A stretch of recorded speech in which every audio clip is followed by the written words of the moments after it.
Hey, what's going on, guys? Welcome back to the video. Let's go. It's Zach and time. What's going on, Ben? How are you, man? Oh, all right. So today I'm continuing my Iyslander my Iyslander grind. I'm really just like finishing up, playing some final games before ProQuest this weekend. Dromai is something I need some testing against. Let's see here. Fine, Oldham. Iyslander, Viserai, Briar, Dromai.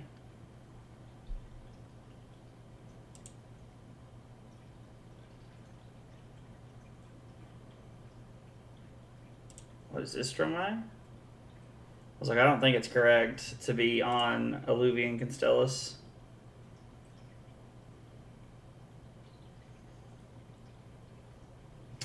Yeah, this seems good. We'll try this. Looks okay. I'm good. How are you? Man, I'm doing alright. I can't complain too much.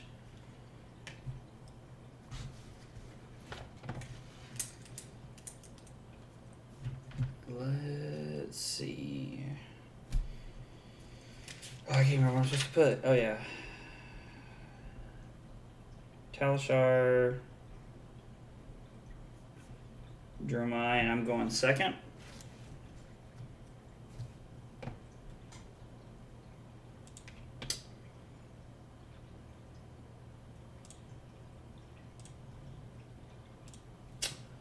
We'll block this out. I mean, it's turn 0. Like, it'd be silly not to. Anytime we can save some life on the first turn of the game is better for us.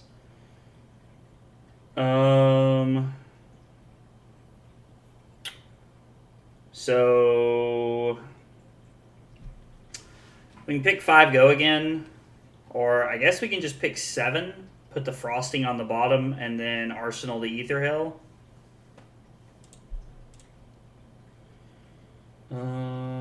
Yeah, we'll just come in for 7. We'll push power here. I hate to go ahead and spend like E-Strike as like a really good card at clearing like a big dragon. Hate to spend it on just pushing damage. But we do need to play offense.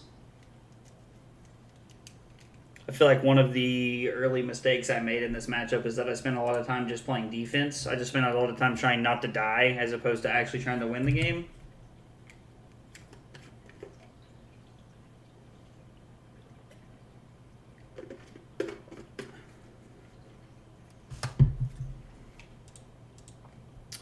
Alright. Well, we pushed some damage through, so that's cool.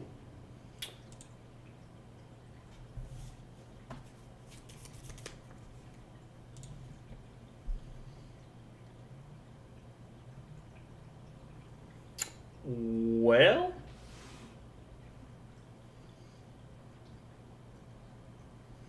I think I'm just going to leave the Ether Hell where it is, and then I'm just going to...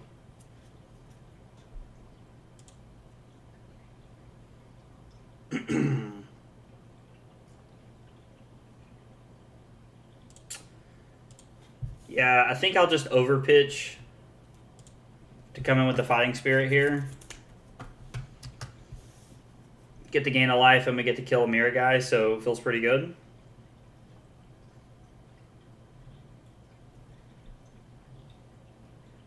I mean, I could always leave the Ether Ice Vein in my hand and try to have and just have another answer.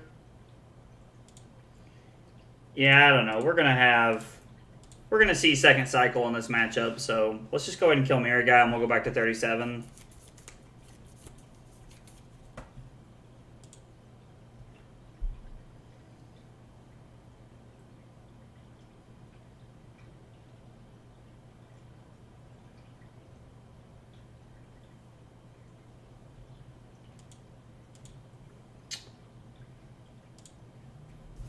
Need to make sure we pitch an ice card here.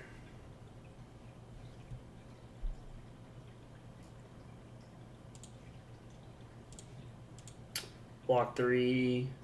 I mean, this is like the aggro Dromai, which I feel like we have an even harder time with.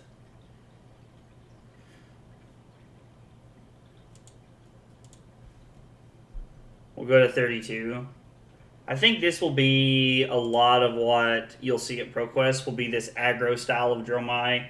rather than the slower, put dragons on board, like try to like stock up kind of plan. I think this is what will be very popular in ProQuest this coming weekend.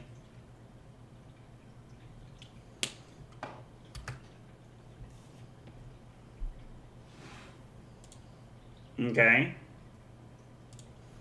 I mean, I hate to spend a popper on sending damage, but I also think it's worth here.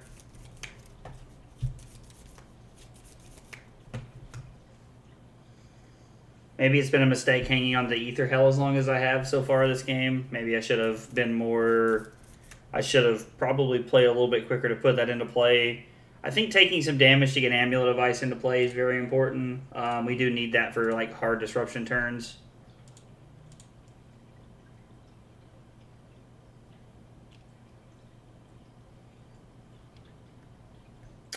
So we're going to pitch Ice Eternal because we really want to be able to... We want to see that be pitch stacked.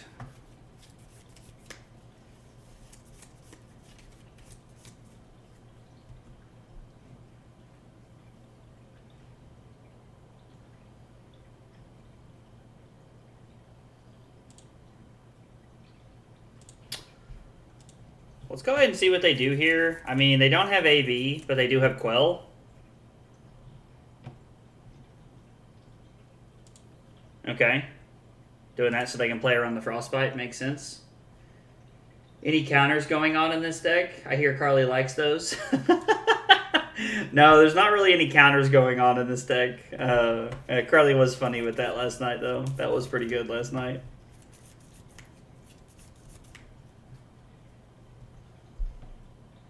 Okay.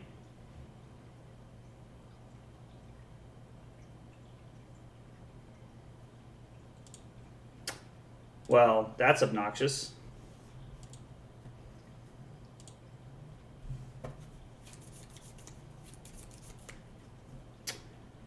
I think I would rather play Ether Ice Vein here as opposed to blocking. I think I'd pitch the Blizzard, reveal play Ether Ice Vein, and then reveal Ice Bolt.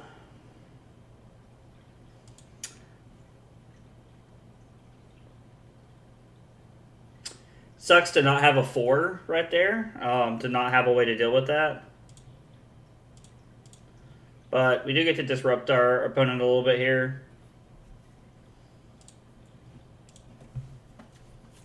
They take 3, and then they'll probably just discard a card if I had to guess.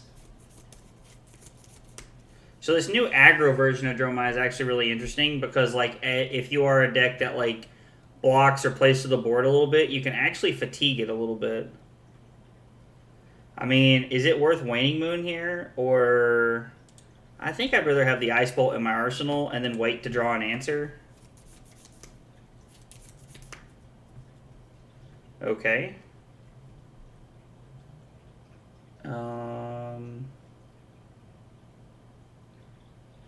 Yeah, this is tough. I mean, I guess I'm just gonna...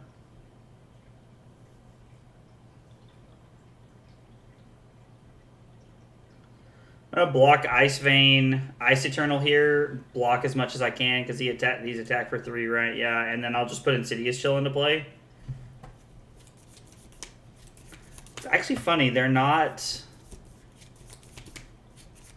attacking with anything else, which I understand and I respect their decision to do that, but it's actually just putting them further behind here. We'll play Insidious Chill, and then we'll just go ahead and Waning Moon them. I mean, we'll keep the pressure on, like, as much, like, I need to put as much distance between myself and them as I can here. Scar for a Scar allows me to kill one of them. Now, that's going to be a problem, because now they have AV.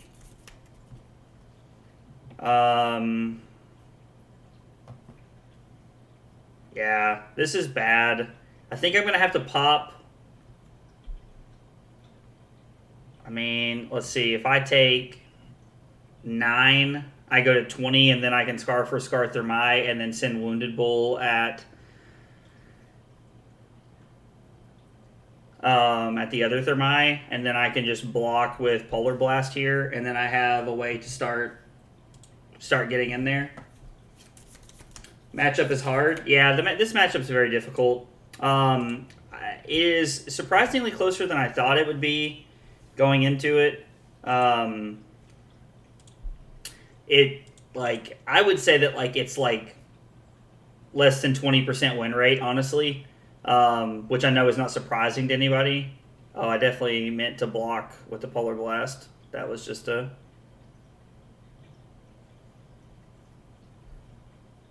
no, I didn't mean to block with the Polar Blast because I needed to be lower. We'll kill Thermite.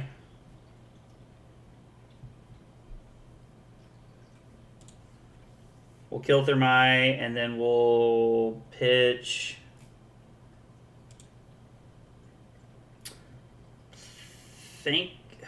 I mean, we have the Ice Bolt to interact and kill something. I'll probably just use the Blizzard here to try and stave off their turn a little bit if I can. What about the matchup tilts it like that in the opponent's favor? So Dromai has a lot of these dragons, permanents that they put on the board. They're on a lot of decks in the format that really do that. And so it makes it very hard to contest with the deck. So I decided not to go to the Meeple, so I won't see you. Oh, that sucks, man. I hate to hear that. I hope everything's okay.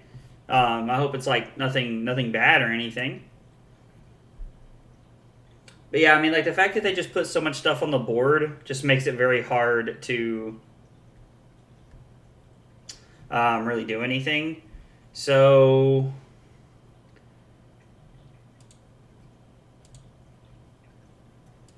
I think I have to take...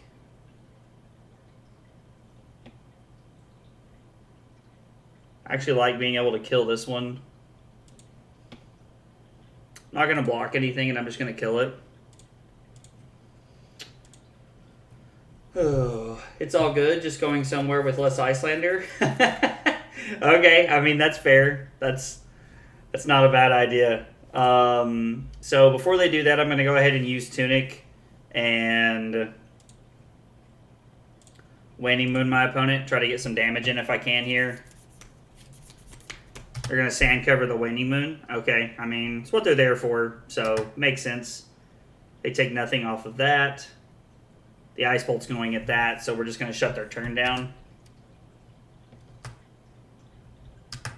I'm honestly curious to know how popular Iyslander's going to be, because part of me wonders if it's even going to be that popular, just because of the... Oh, excuse me. Just because of the... the skill gap for playing the deck. And, I'm not even saying that, as an insult to people. It's just a very hard deck to pilot. And so I'm curious to know if a lot of people will be playing it. So... Am I killing Miragai here, or am I just, setting out to race them? Feels a little aggressive to be racing them, but I do think I'm going to reveal Channel Lake here. I definitely want them to have to pay 2 or discard a card here. I know 4 players going with Iyslander, and that's just people I know. Wow. That's honestly more than I thought it would be. I've been practicing the Iyslander mirror, off camera quite a bit. Just because it's tough and there's a lot of interaction between that.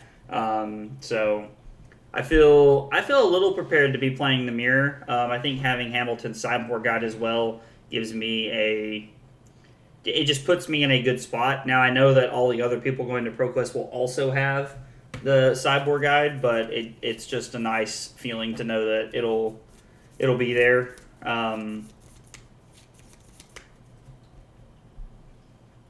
For when I need it. So I discard Caloria.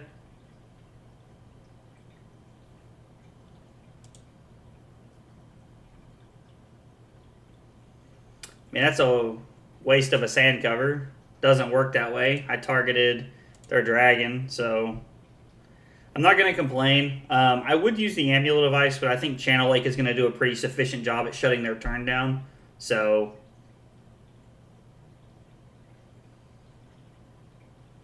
I joined a competitive lobby, so like my opponent like taking that back is like, I mean, I don't know, like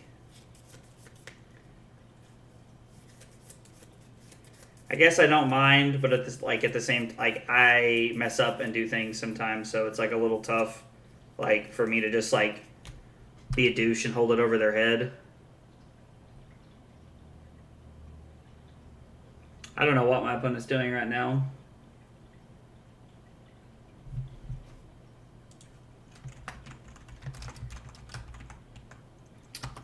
Mirror guy.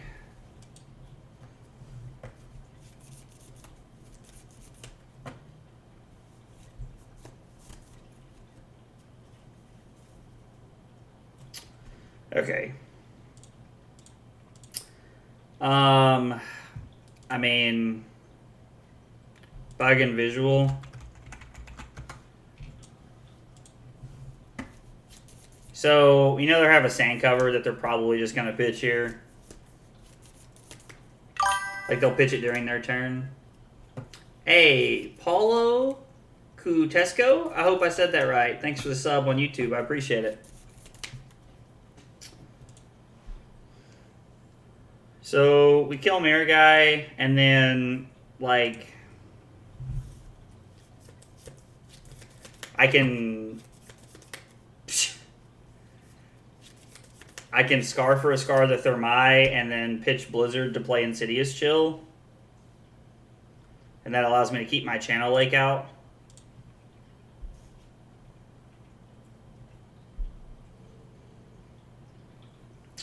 Doesn't feel like we're in a great spot right now, but I'm trying to crawl back into this game any way that I can.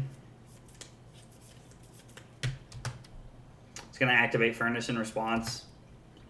It's fine, that makes sense. I mean, the board state is not that bad, all things considered.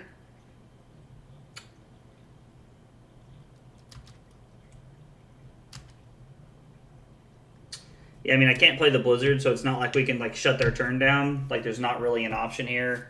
They can attack with another Yindarai if they want. We're going to go to 12.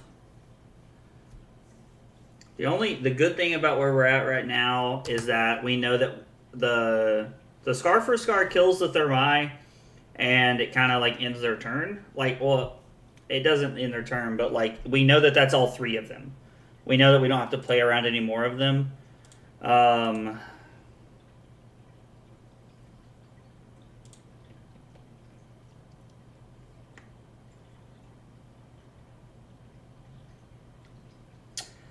I could just Coronet peek them here, pitch the Blizzard, and then Arsenal the Insidious Chill.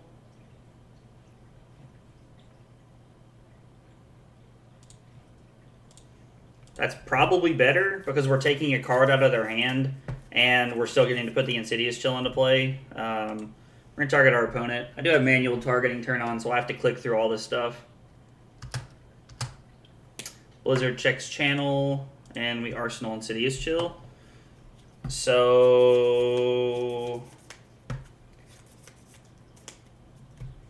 okay.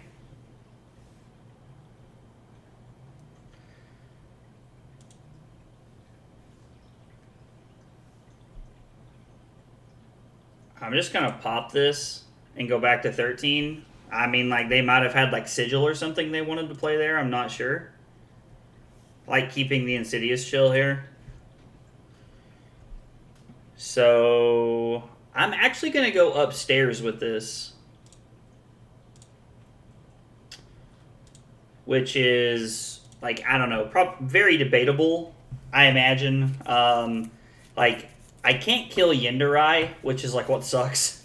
I wish I could kill Yindarai in this spot, and if I could, I probably would take that option, because then I'm down 8 points and I'm fighting 2 Ashwings.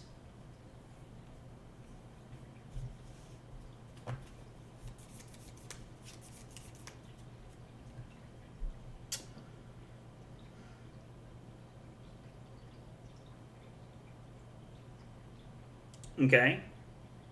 And they might have Sand Cover here. Sand Cover and AB1.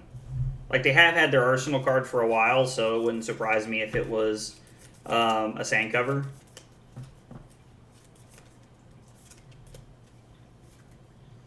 Being able to pitch the Ice Bolt to keep the Channel Lake out of second turn is very valuable for us. So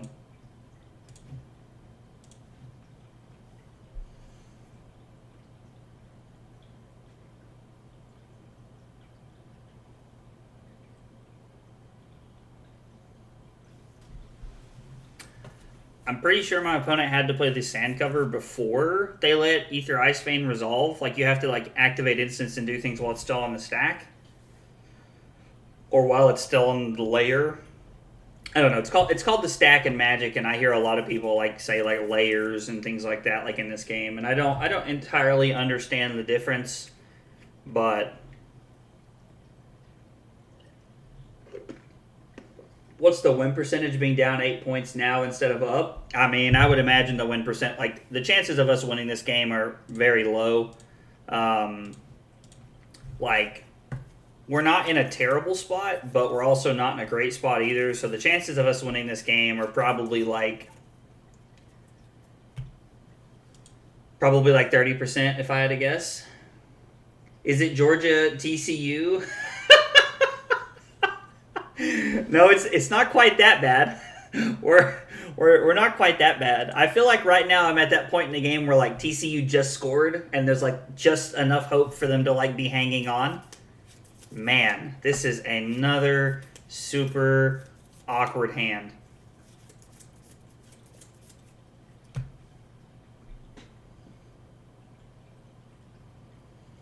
Like, the hand's not like really awkward. It's just like I wanted a blue to be able to put Insidious Chill into play. I'm going to be honest. Am I just writing out the idea that I can win the game from here with the way the game's set up? Like, am I sending 4 at them? No, they have a lot of equipment block, and I don't think that's correct.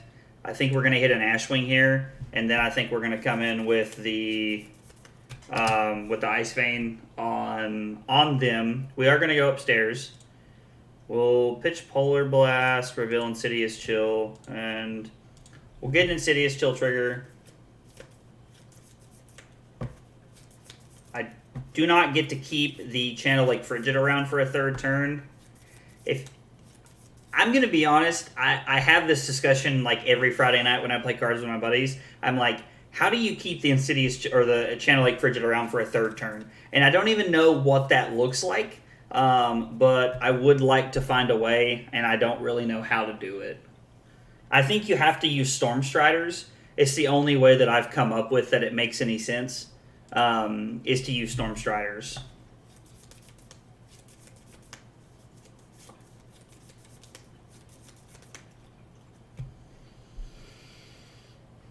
Knowing that we're getting ready to put another Insidious Chill into play is a nice feeling.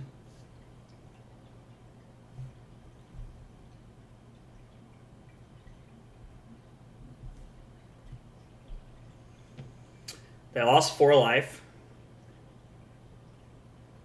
I mean, had they pitched some cards, they could be like in territory of like blocking our Waning Moon here. Now, granted, they don't know that we're going to Waning Moon them here, but we're going to Waning Moon them here. They discard Rake the Embers. I mean, let's go after them here. They lost 2 life. Is this worth Amulet of Ice?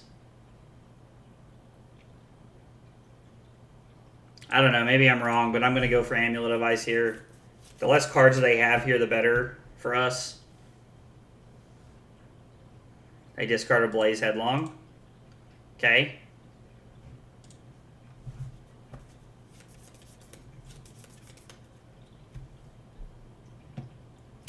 So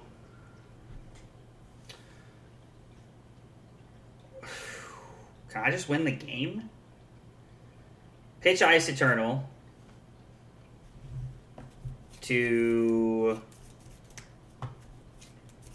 put Insidious Chill into play. That stops the rest of their turn. We can do this as a reaction because we can see what they reveal. So it is going to be for 4, but then we go E-Strike for 7, put Hypothermia on the bottom, and then Arsenal Emeritus Scolding, and we're looking at winning the game, and we go to 9 here. And then, okay, I mean, that does change our play a little bit here, because they go to 11. So they can prevent 2 if they want to.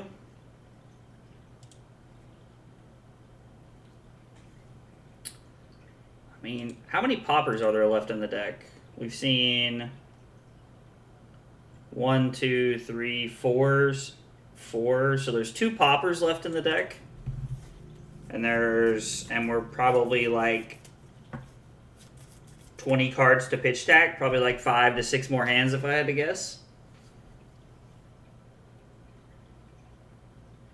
I could always just keep the hypothermia and play it safe. I could send 7 at their dragon.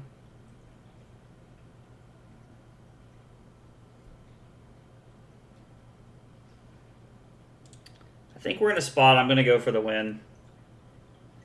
God, this feels pretty greedy with where we're at in the game, because they have 4 equipment block just sitting there staring at us. And they can use Quell if they want to try and stop like our Emeritus Scolding. So they cover up all 7. Was probably correct to send 7 at them and then keep the hypothermia. Like, Emeritus Scolding doesn't disrupt their turn in any way. And I am at 9, so... Of course... Well, we didn't draw anything to do here.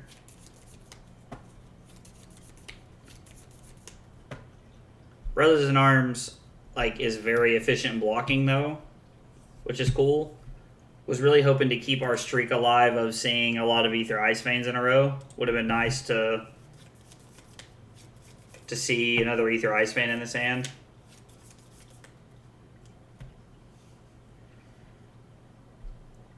Mode is draw card. So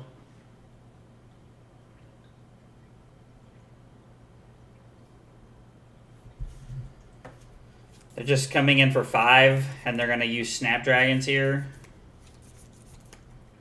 And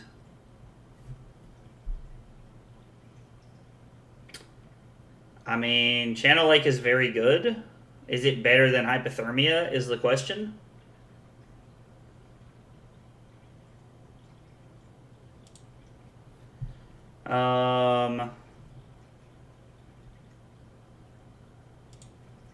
Let's pitch Brothers in Arms. Like, I don't think we need the second one to block here. I don't think that's what we're looking to do.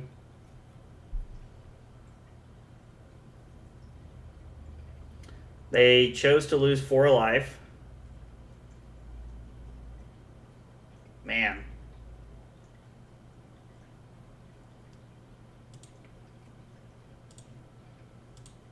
I'm going to pay the 1 in the Brothers in Arms and take 1 here, because they'll snap this. And if they don't, then I'm definitely just going to pitch... It's like I'm definitely just going to pitch Hypothermia and Waning Moon them here. We go to 8.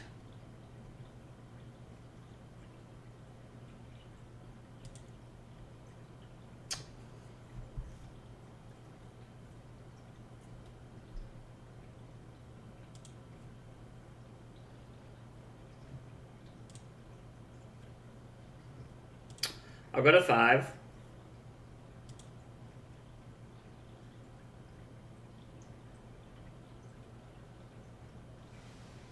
I mean, if I had a popper, I would have popped that. Like, you have to understand that opponent. I'm gonna block with Channel Lake Frigid. I think Hypothermia just gives me a better shot at winning the game here over the course of the game, like over the course of time. And if my opponent like plays a 0 for 4 here, which is very possible for them, I was like, I'm just gonna block 4 with the Coronet Peak and the Gauntlet. Do have to go to 3 here, I think.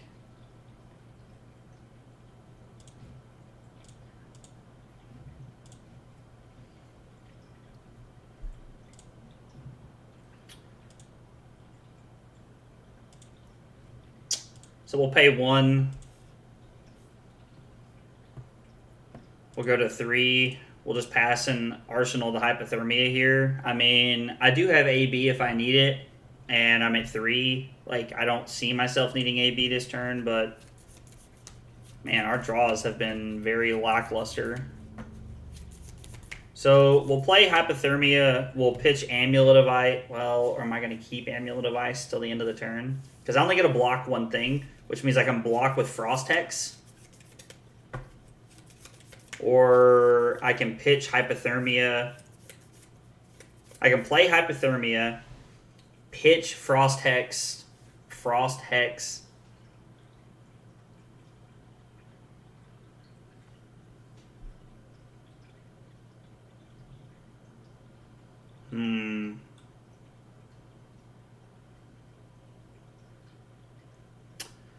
So I can prevent the Arcane here. I can play Hypothermia. I can pitch Frost Hex to block the Arcane, and then I can block with Brothers in Arms. And then I get to Frost Hex. I get to Waning Moon them here.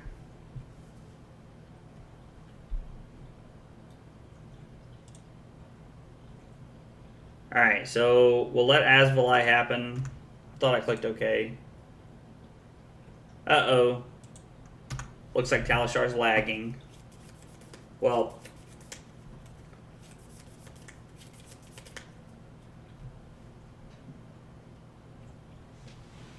I mean, I think I have, like, the resources here to do everything that I want to do.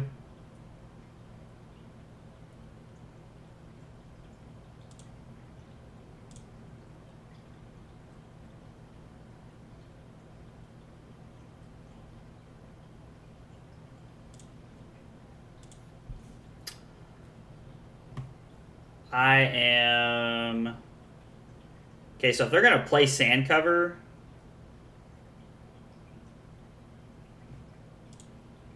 I mean, if they're going to play that... Like, or I think they have to play that...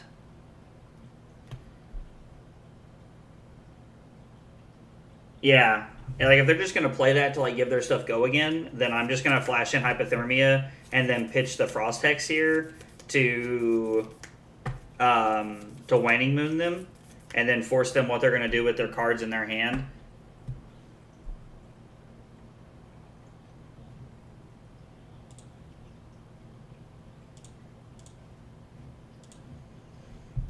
I mean, they can pitch their cards if they want and take 1.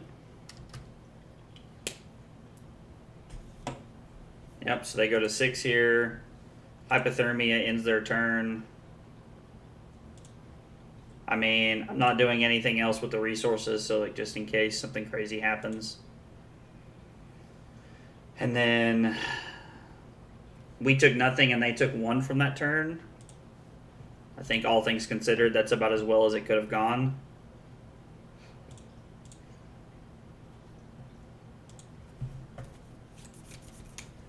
Okay, Pauper's pretty cool.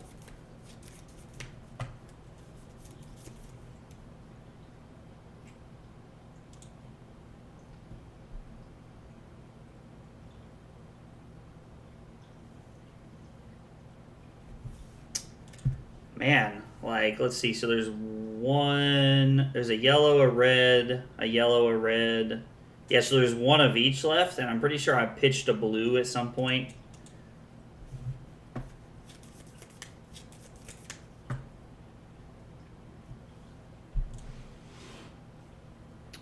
So they take a Frostbite. This resolves.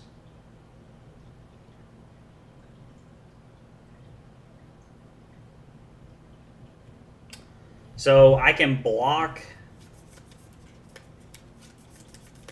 Asvalai here and pop it. I'll go to 2 and then I'll go back to 3. And then I have E-Strike for 7, putting Frost Hex on the bottom during my turn. And then I get to keep Channel Lake Frigid here. And Channel Lake Frigid just allows me to like really blow up their turn. especially after they're forced to block or take some amount of damage here.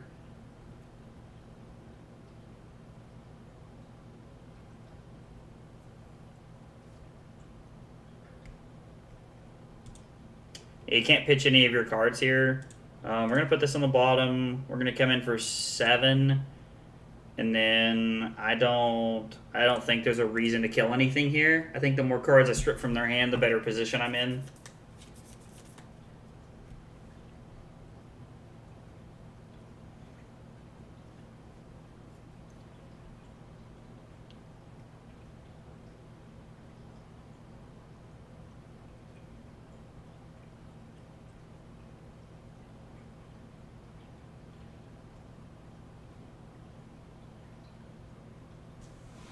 So we're at least forcing them to think a little bit here. They'll probably give us 2 cards, and all right. So they gave us a snatch. So they're taking 1, which I'm going to be honest is more damage than I thought we would leak here. So I would consider that a win. The fact that we drew another popper is insane. All right. So let's make sure. We get to play Channel Lake, pitching Amulet of Ice, pit, and then we get to use, or we get to pitch Polar Blast here, because we can keep the Amulet of Ice, and then we have Ether Ice Vein.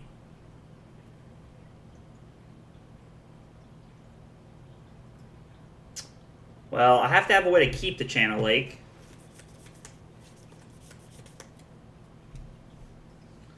So, am I just not playing the Channel Lake Frigid here? Am I just going to go block with Wounded Bull? Yeah, I guess, yeah. All right, so I'm going to block with Wounded Bull here, and then I'm just going to take the 1 Arcane and go to 2. Now, that was our last 2 poppers in the deck. That was it, so there is nothing else, unfortunately. We did end their turn. So, we're going to pitch Amulet, reveal Polar Blast, and we're just going to go upstairs. I am going to use Amulet of Ice here, because if I can find almost any Arcane spell after we strip their hand, we'll be in a very good position.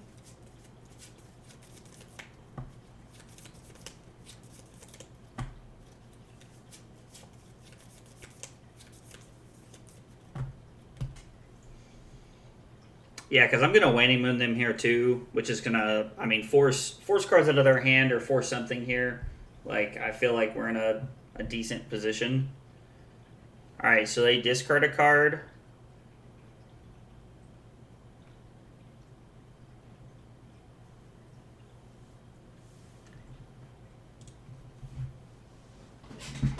Yeah, I mean, I think we just win as long as we draw an Arcane spell during their turn that we can Storm Striders in. Should just be game, right? Should be anyway.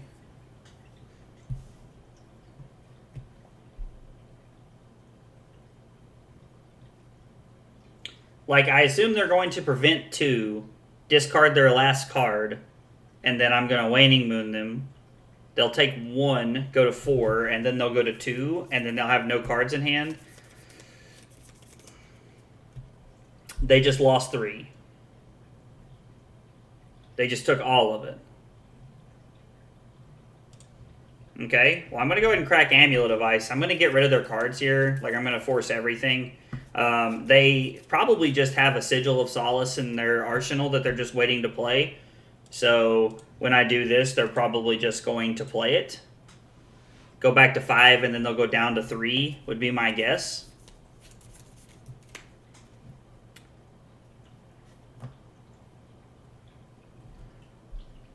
Prevent the next X Arcane damage that would be dealt, where X is 6 minus the pitch value of the card this way. What did they reveal? Sweeping Blow. So they prevented all of it. So again, well, we don't even have to draw an Arcane spell. I mean, we did, but we don't even have to. Like, they're just dead to They're just dead to the Ice Vein here. So we'll use Tunic. We'll activate Storm Striders. We'll pitch this, revealing this. Not that it matters. And then they'll die. Go for the Jugular. That's right. Honestly, I'm surprised we won this game. Don't win many of these games. So, I don't know. Could be that my opponent, like, is new to Dromai. I don't know. Could have been a lot of things, but I don't know. Getting a win against Dromai always feels nice. Bop them. That's right. That's exactly right. Alright, let's see what this person's playing. Another player already joined the game. Alright, we're going to change to Comp CC. And Michael Hamilton's list was sideboard. I do like whoever took the time to put all the sideboard matchups in here is very awesome. So TCU wins.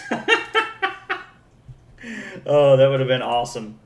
Let's see. Against Hold'em here. I assume I just want to go first. Let's see. If I Hold'em, it's going to be Crown, Tunic, Gauntlet, Storm Striders. Take out Scars, Blizzards, Hypos, Polar Blast, Brain Freeze. A 1-1. Alright, I mean, that seems fine. They're playing Heart of Ice. So they have AB3 and Crown. Sheesh. I'm sorry, they have AB4 and Crown. Jeez. I mean, I can push damage here.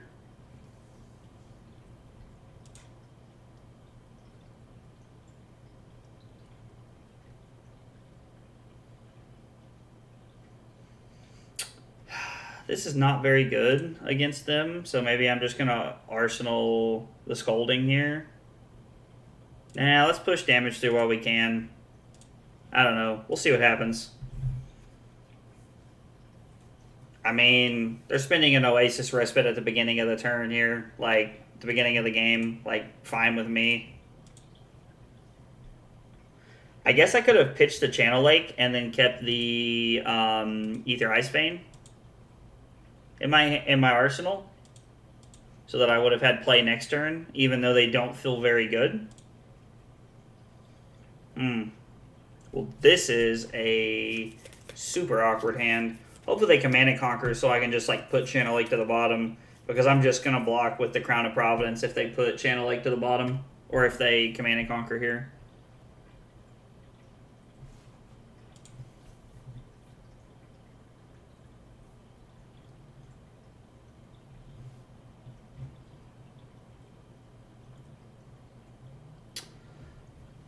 So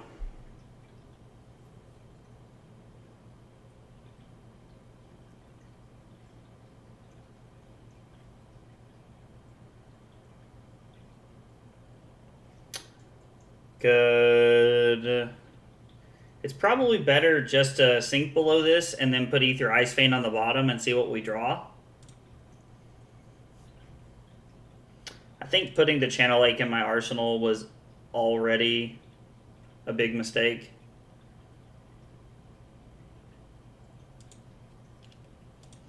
So now I'll just keep my cards the way they are, I guess. Yeah, and we'll just serve 7. They will have to block from their hand quite a bit with our bigger attacks, just because of the way the deck is set up.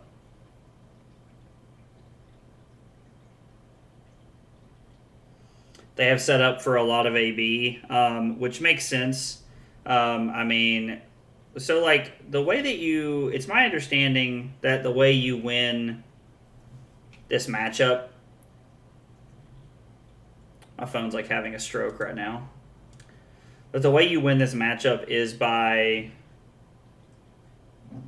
getting Frost Hex into play.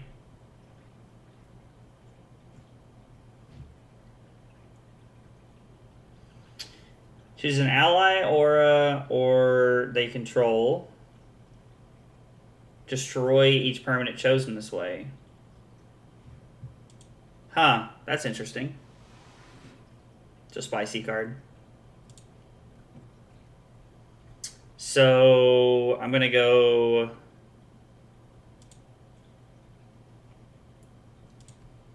5 go again here. They get to destroy a Frost Hex. Yeah, I mean, it is very good, honestly. Like, the fact that they get to, like, blow up a Frost Hex. And if they do it on a turn where we have an Insidious Chill out, we blow up an Insidious Chill and they blow up a Frost Hex. That seems like a lot of value. Okay, I don't know what's going on with my phone right now. If they Ice React us here, it does put us in a little bit of an awkward spot, but...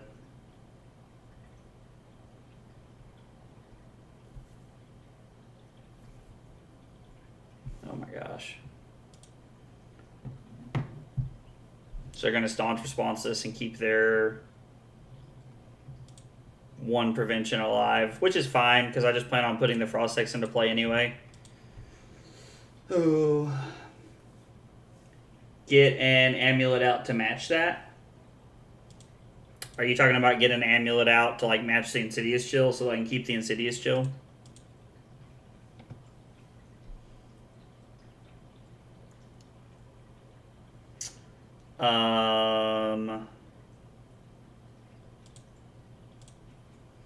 We're going to go and put this into play. To prevent the Insidious Chill from being broken? Yeah, that's what I thought you meant.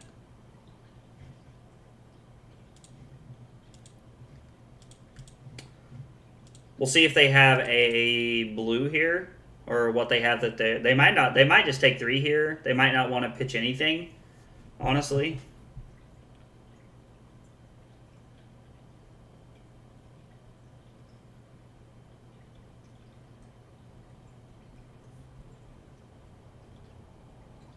Oh my gosh, what is going on with my phone? It's definitely time for a new phone. I feel like I can tell that every single time I pick it up. Just seems to be getting slower and slower. I've had it for 2 or 3 years now at this point, so...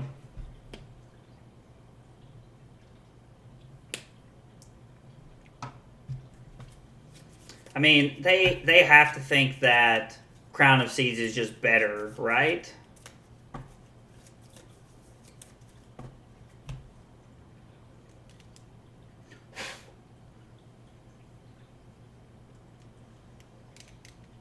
I guess not.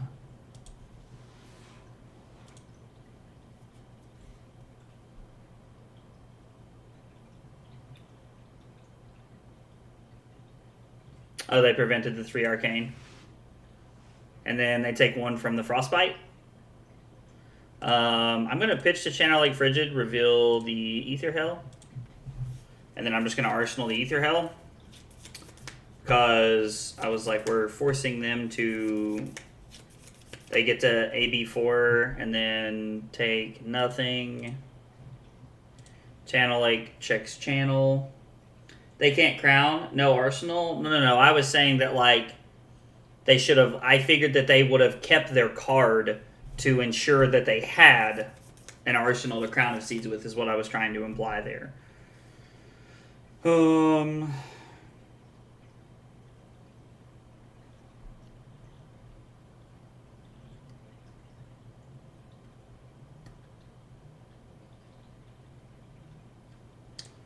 Well, it definitely doesn't feel like there's another way to keep the Channel Lake around. Not that that's like super priority for me or anything, but Channel Lake's not great in these kinds of matchups, so Crown seems like net 0.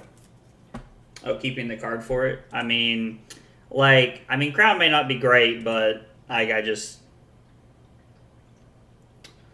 Most people will keep Crown in a lot of situations. I'm just going to go ahead and play this and make them think a little bit here. I mean, I was like, they can pitch a card if they want to. I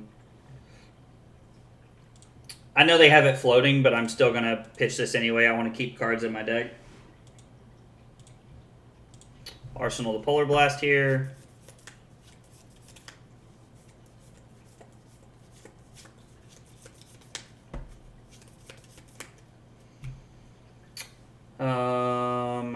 What are we doing? I mean, we could take 4 and just take the Frostbite, I guess. I don't know, that doesn't seem great. Like, I don't really want to take the Frostbite.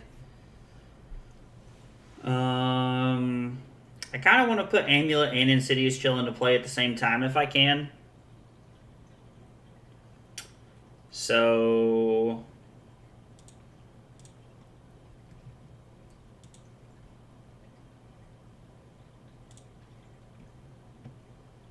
that's a pretty good answer.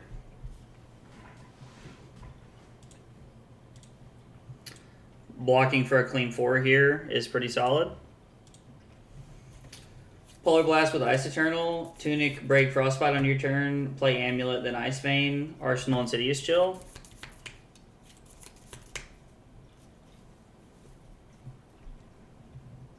I mean, so using the Tunic would have been good, but drawing the Brothers in Arms just seemed like a very clean answer there.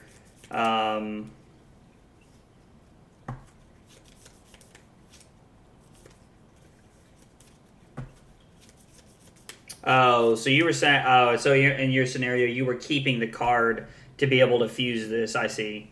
I'm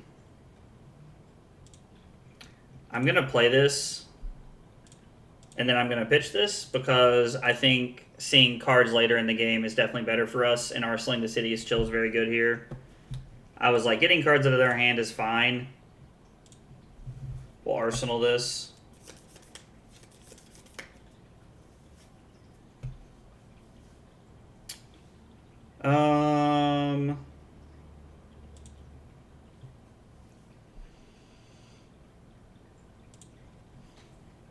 I think we need a cult. I think we need an ice card for the fuse there. To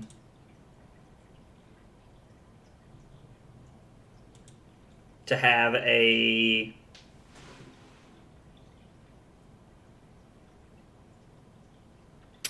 fusion later on. But I'd trade the 4 health to develop the board of Insidious and Amulet. No, I mean, that's fair. Like, 4 health isn't a ton. Does this have go again? Nope. So they're going to destroy Frost Hex, and we're going to destroy Amulet of Ice.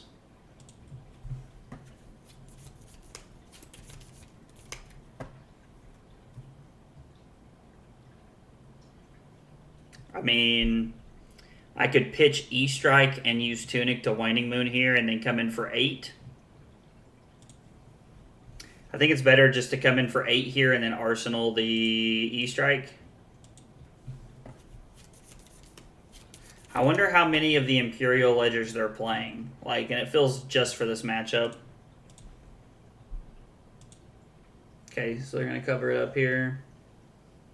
They take 1, go to 34. It's going to be an extremely grindy game. I mean, honestly, that's fine.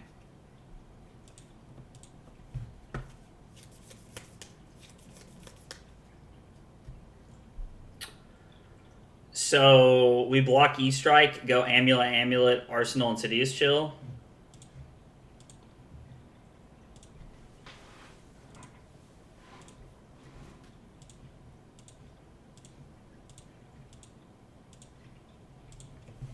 Was a very bizarre turn of events for us.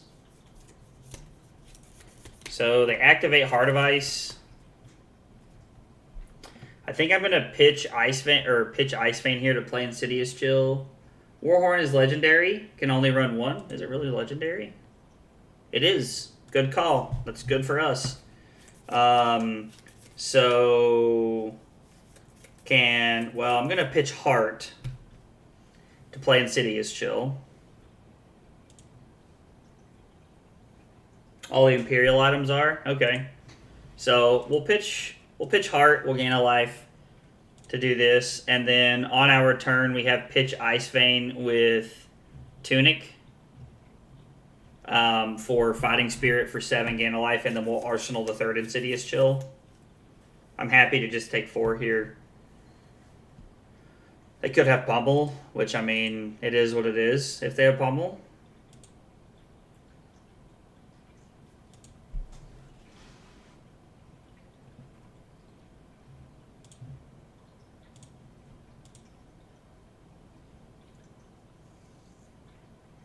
Remembrance is required to use them multiple times. Yeah, I mean, I don't know if Oldham's running Remembrance or not. I know that Remembrance is a card that's definitely picked up a lot of value over the last few months, but I'm not sure if Oldham's on it specifically or not.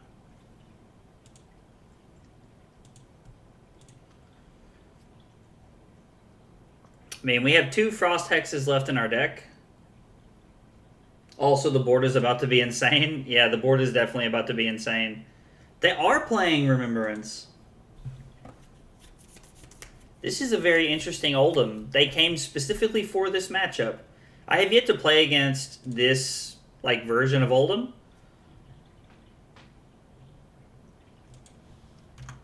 Lag or what's happening here? Yeah, so it's lag. Pass priority to the beginning of the end phase. The Oldham has to be so bad into other decks. Yeah, I mean, that's my first thought, is that, this is, a very heavy, controlling Oldham. And, honestly, I don't know,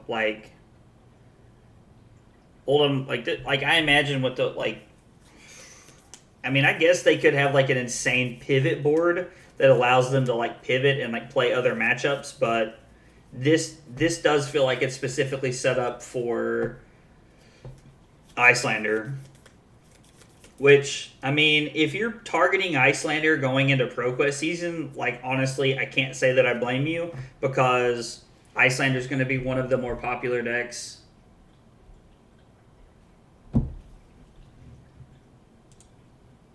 Iyslander's not only going to be one of the more popular decks, but it's also going to have a huge target on its back.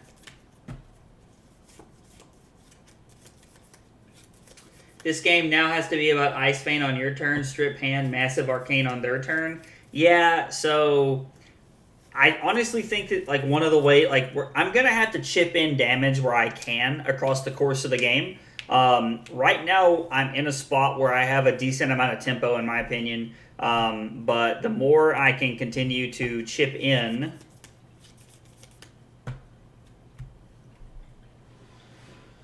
so I'm going to be honest, I don't want to waste my Insidious Chill triggers on what...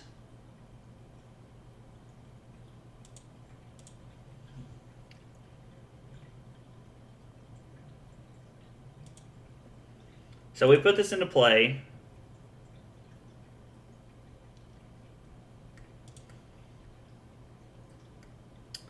I mean, I hate to be wasting Insidious Chill triggers on Blue Ether Ice Veins, but I do think this will take a ton of tempo and will allow us to Aether Hell them on their turn.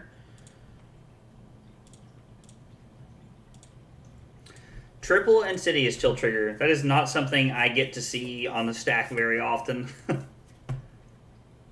This also might allow us to push some Arcane through. I'm not sure.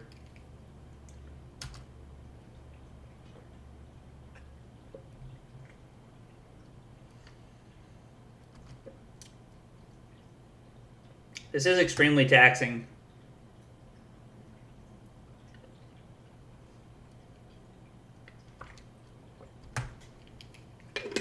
So, I mean, if their hand was all blues, then...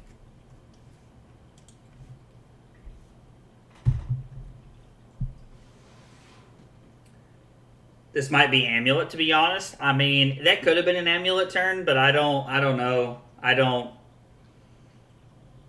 It doesn't feel like a great Amulet setup to me.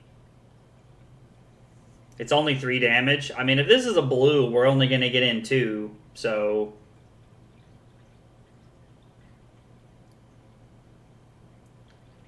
Amuleting away their last card would have allowed us to do 5.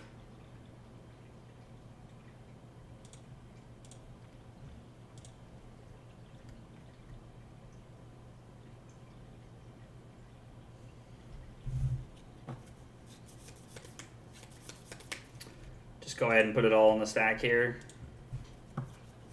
Let them choose how they want to prevent things. Amulet for 3 probably isn't worth it right now. I mean, no, I agree with you. Like, I don't think Amulet this early in the game is that good. Wow, they found multiple blues to prevent all of it? Alright. I mean, it is what it is. So we'll come in for 7 here, and we'll arsenal the Ice Bolt. Tunic's not up, so we don't have the capability of using 1 card.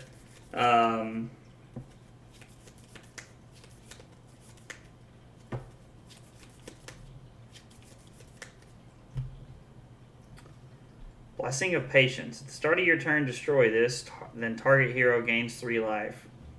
This straight up feels like they are just like here to beat Iyslander. Like the more like I keep looking at this.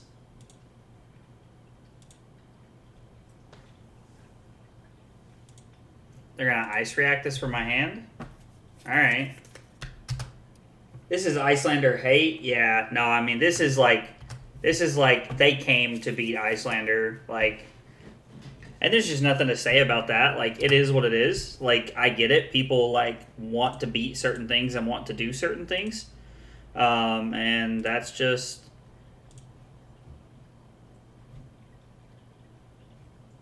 that is just how it is. So, they'll probably pitch a card here. Oh, they shuffled. That's right. I was like, how do they have Heart again already? But they shuffled. I forgot about that. We'll go Cold Snap, then Brothers in Arms.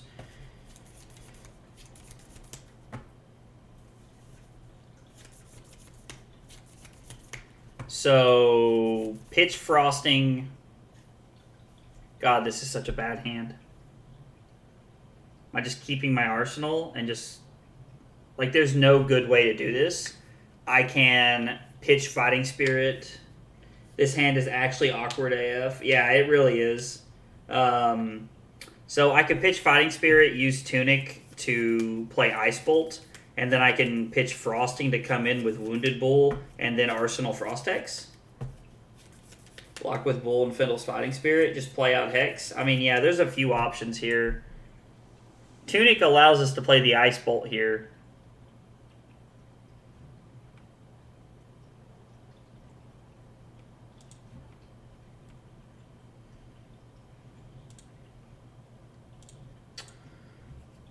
So I kind of like this play because it allows us to arsenal the Frostex on our turn. How many Ice Eternals have you seen? Pretty sure I've pitched 2 back into the deck, so we know they're coming around second cycle. And I pitch stacked them with 2 blues and an ice card. I'm pretty sure.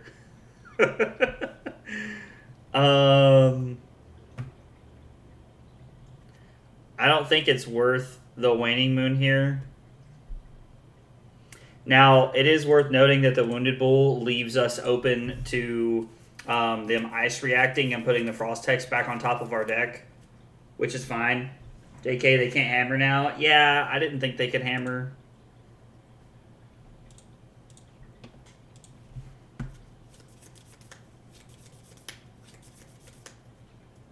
Man.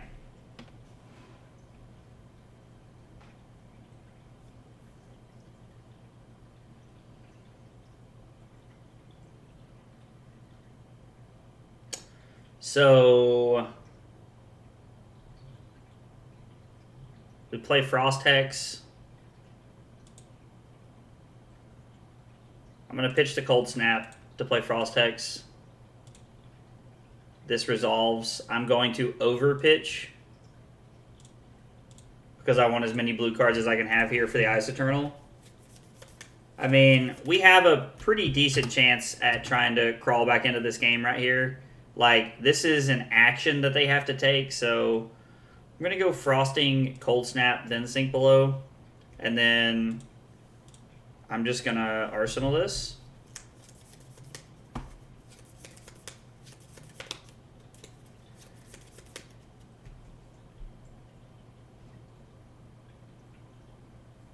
I mean,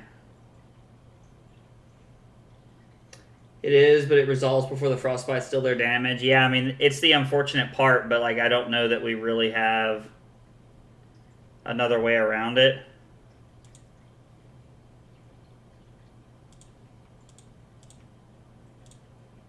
I'm gonna fuse with the Ice Bolt.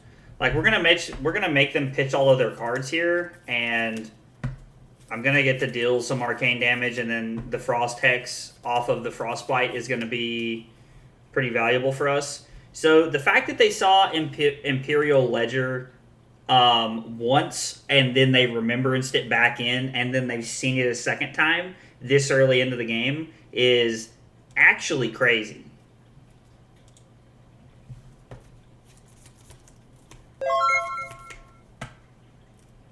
Hey, Banish Zone, thanks for the follow. I appreciate it. Hope you're having a good day. We'll destroy an amulet here. And then we'll deal 4 damage to them. I mean, is pitching Ice Bolt here worth 3 extra points of damage? I don't think it is. I think it's just above average. It's 14 turn. 4, 8...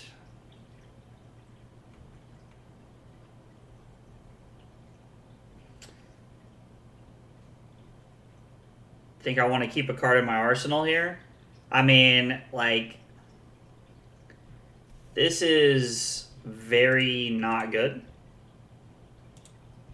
Like, this has been, like, one of the weirdest games I've ever played.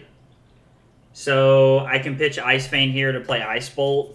Take 6, pitch Scolding to play Wounded Bull for 8, and then Arsenal the Red Ether Ice Vein. Oh my gosh. What's up, Aggro Blaze? Was just trying to raid your channel, but it didn't work. Good luck with your games. Well, hey, man, I appreciate you trying to raid. I hope you had a good stream, man. And I appreciate it. Yeah, I'm just doing some last-minute testing for ProQuest season, so... So the pummel here makes this a little interesting. So now I feel like I'm going to use Tunic and Wounded Bull to come in for, or to Waning Moon them for 3. And then I'm going to pitch the Emeritus Scolding. I'm going to discard it. Discard Ice Vein, play Wounded. I mean, that is, like, that's an option, but I really want to keep the Red Ether Ice Vein if I can here.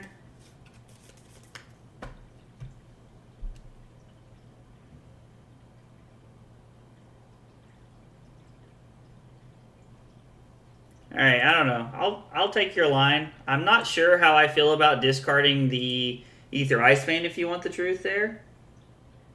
Using Tunic makes Emeritus harder. So I was never going to keep the Emeritus. I was going to discard it, and then I was going to come in,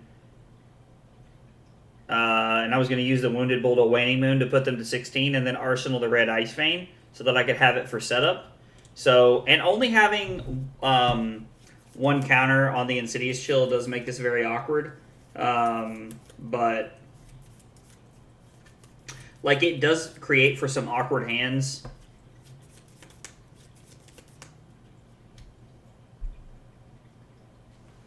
So they're going to cover this up for 8, and then I imagine they'll probably hammer me here if I had to guess.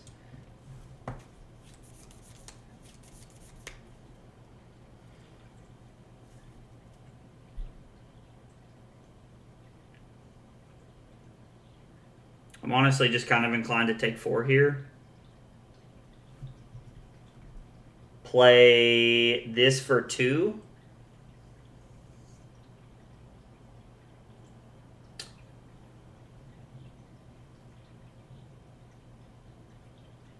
Sync, you're saying Ether Hell to try and get in some damage, and then Arsenal the Ice Eternal. I mean, that also seems like a fine play. It's so weird. I'm so used to, like, playing decks that, like, get punished by the Frostbite here, and so my first reaction is to think, oh, I need to keep I need to keep my sink below for when it's going to be a Frosty Hammer, but I'm never arsenaling that card here, so... And if they want to pitch an extra card here to try and prevent damage, like, that's fine with me.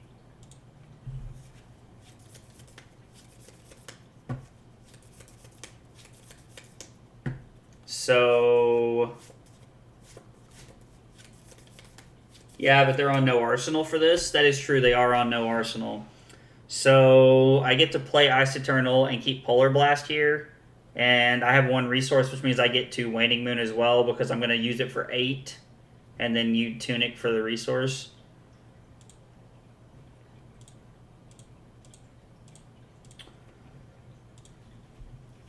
I mean, we're doing what we can here to try and make this work.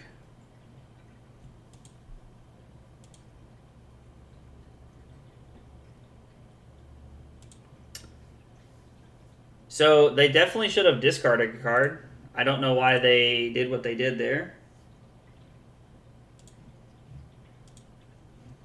Because discarding a blue and keeping 2 resources prevents more than anything else.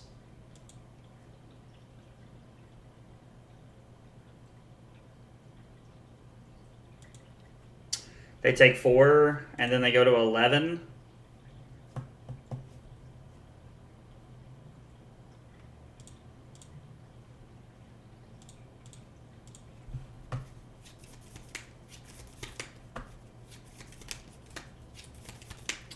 I mean, I don't see there being a great line here. We've used all 3 Insidious Chills, and this is the last Amulet of Ice in the deck, so I don't see there really being a line that allows us to win the game from here, so to speak. Like, maybe just enough chip damage will allow us to get there. I'm honestly not sure. Maybe they get greedy towards the end of the game. I mean, Ice Vein into Emeritus on their turn is solid. You have to keep all cards here for it, though. So I pitch Blue Ether Ice Vein, play this Ice Vein, reveal Cold Snap, Waning Moon on their turn, and then Arsenal Emeritus Scolding. That actually seems fine, because we can Amulet to get more cards out of their hand. They're even playing Sigil of Solace. Like, this is such a bizarre deck. Honestly, I just want to know who hurt our opponent.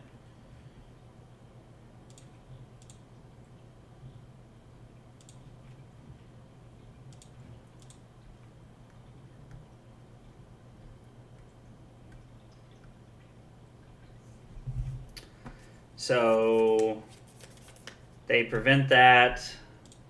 We're going to pitch this to go Waning Moon, which they'll pay for, and then we'll trap them with the Amulet here.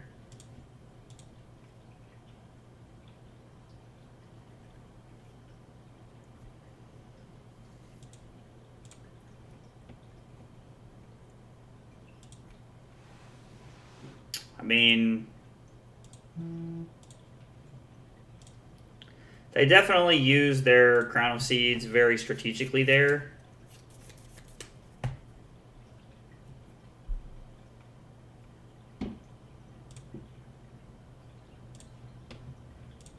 Let's see what we get here.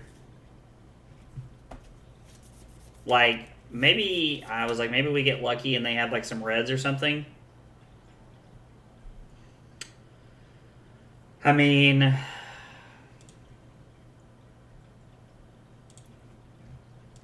we get to push through a point of chip damage here.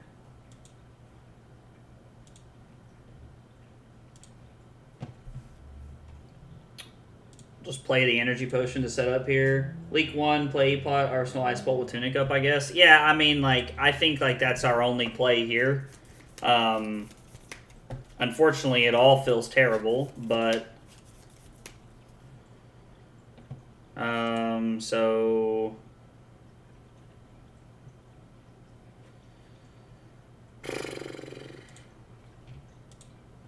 Let's pitch Frosting. They get a Frostbite. We'll deal 3 to them. They'll pitch to prevent. And then we'll use Tunic. We'll come in for 3 more.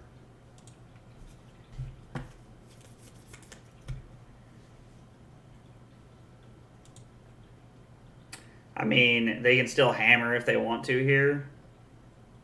It's like I doubt they're going to. We're just going to come in for 7 physical on our turn. We're going to pitch Brothers in Arms. I think this might have been hold Ice Bolt.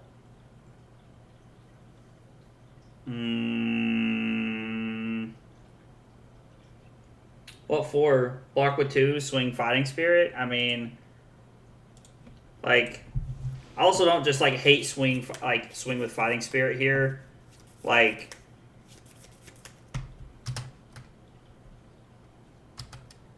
oh, I see what you're saying. You're saying block with 2 cards, swing for 7, so that I can then in return have the Ice Bolt to try and push some more damage. I see what you're saying. I mean, yeah, it does feel like we're burning cards here, and it's because we are a little bit, but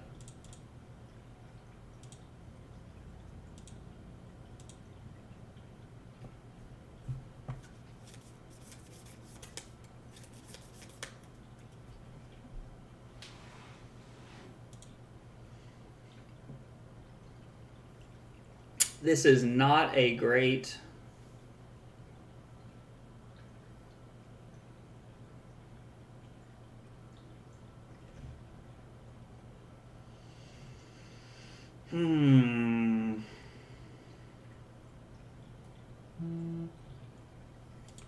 I guess we'll play this. We'll get cards out of our opponent's hand at least. I don't think they really care if that's what's happening here, but...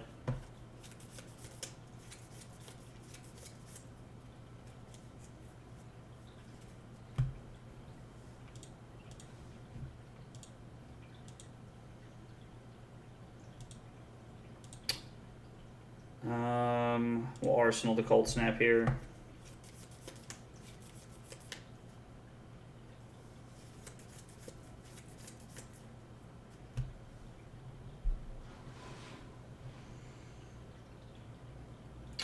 Wait, this Oldham setup is outrageous. Yeah, this whole Oldham game has been absurd.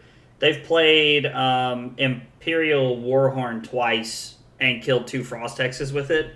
So, and they've gotten 2 of our Amulet of Ice. They're playing that and Oldham, or they're playing that and Remembrance. It's been quite the game.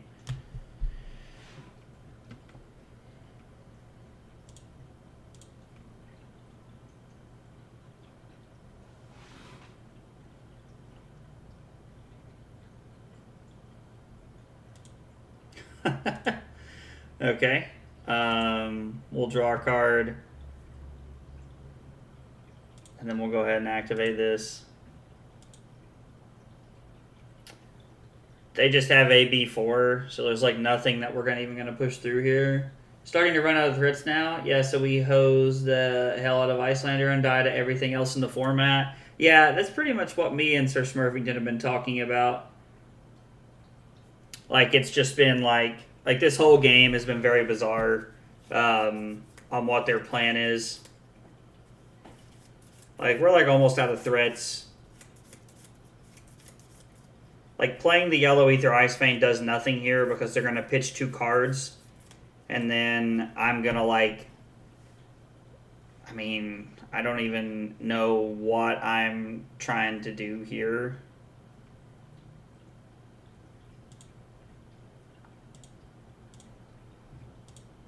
Because I don't think there's ever a world where I want to Arsenal the...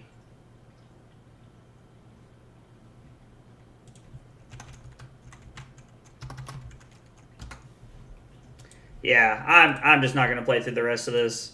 I am not sure who hurt my opponent here, but good for them. They put together a deck that beats the living crap out of Iyslander. I honestly wonder what the rest of their matchups are like, but that was, yeah, I don't even know what to say about that. I feel like I set up, I tried to play slowly, like did all the things I could there. Yeah, he had all 3 Oasis Respites in his deck too. I mean, we just have to waning every turn and try to max value them because their deck's bad. That's what we've been doing all game, and it's like we got close and we had a couple big Ice Eternal turns, but like we just weren't able to cross the finish line. Yes, there was one more Ice Eternal in the deck there, but I don't think that was going to be enough to save us because of. I don't think it was going to be enough to save us because they were mostly blues at the end of the game there. So let's see. I'm going to take a small break, use the bathroom. I'll be right back and we'll keep playing, guys. Thanks for hanging out today.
All right, quick break.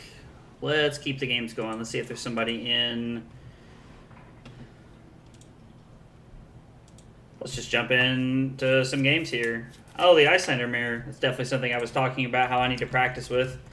Hi and good luck. So, Phi, Oldham, Iyslander. Player 1 is disconnected. Alright, well, I guess they didn't want to play the mirror.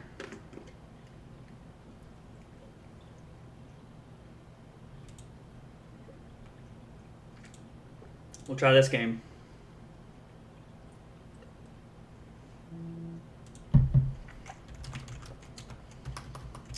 Hi and good luck. This is one that's definitely not on the Michael Hamilton sideboard guide here. I can't imagine why it would be. I don't think Dorinthia was planning on being a big favorite at Worlds. So let's see. We'll take out Energy Potion, take out Scar for Scars. Hypothermia is awesome. I really like that card in this matchup. Blizzard is also a house. I'm trying to remember how I sideboard when I'm playing this matchup against one of my buddies. I cannot remember what I take out for the life of me. I know I take out E-Pots and Scars, and then I know that everything else is like, it's like 3 and 2. I think I leave in 1 Ice Eternal. I think is what I do, and then I think I cut Frost Hexes. I mean, like, you don't really, like, need Frost Hexes to, like, beat Dorinthia. So...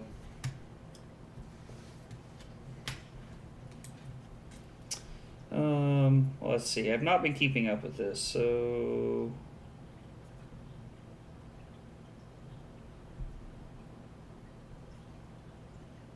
I'm in the game at 3. Telshar... We're playing against Dory. And we're going second. Alright.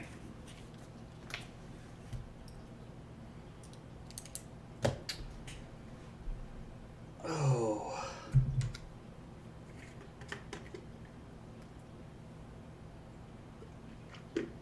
Attack with Dawnblade.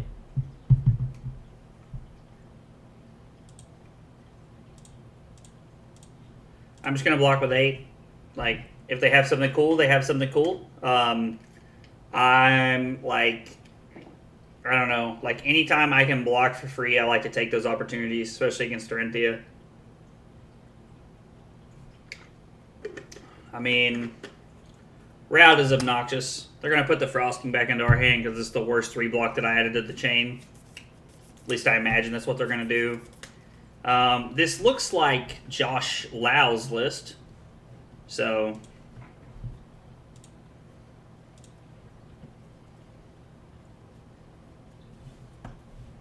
because they're on bolters, bracers, tunic, and hood.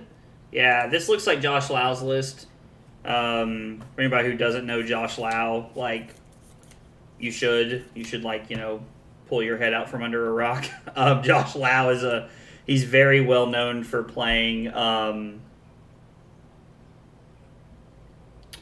Dorinthia.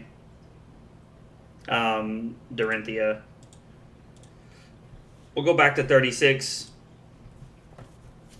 We'll see if our opponent, if they give us a red, we're going to Waning Moon them. Use the Blizzard. If they give us a blue, we'll just hold the Blizzard. Any amount of damage that I can leak against these aggro decks, I'm happy to do so.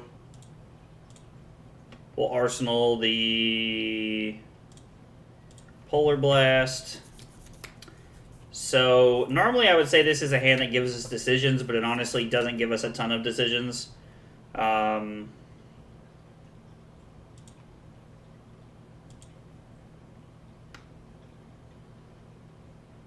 Would like to find an ice card here, if I can.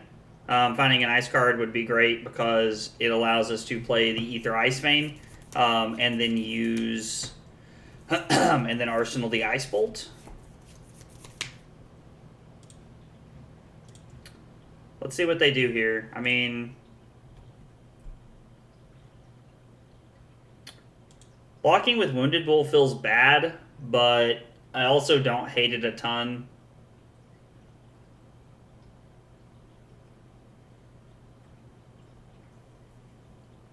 So I guess the question I'm thinking to myself here, is it better to block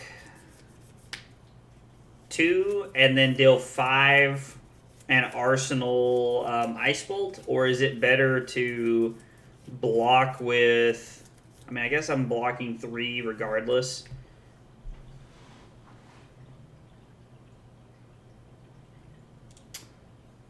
I think blocking here is fine because, like, I mean, we're pretty much just going to give them another counter here, like, unless they just don't have a way to give go again.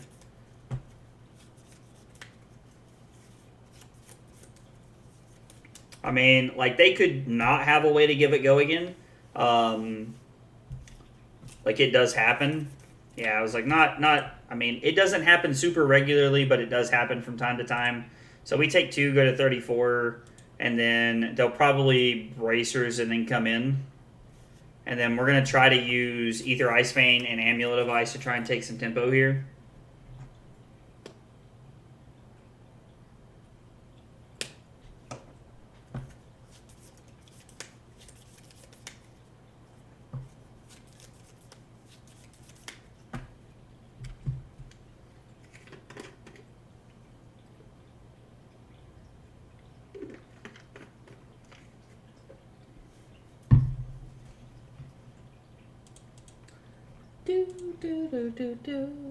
Yep.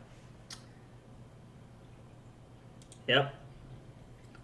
I mean, I could throw 5 and hope they don't have a 0, but that just feels silly. I think I'd rather just go to 29. And then I can basically, I can kind of be in the camp of committing to... Okay, so that was an Iron Song Pride that they have in their arsenal. I can just be in the camp of committing to blocking it out this turn because I'm taking a lot of their fighting power away. They'll probably pitch a blue if they haven't a spare blue here. They'll pitch a blue, take 4, go to 31, and then they will pay 2 off the other blue. Now, depending on what they do here, I am going to activate Amulet of Ice here. Like, getting as many cards out of their hand as possible is awesome for me. Glint the Quicksilver is one of the few cards that actually draws a card.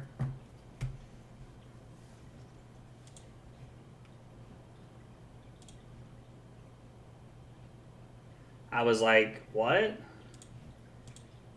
I was very confused when I like saw them pitching that. I was like, man, it definitely should have done that. Now they will have Tunic here this turn.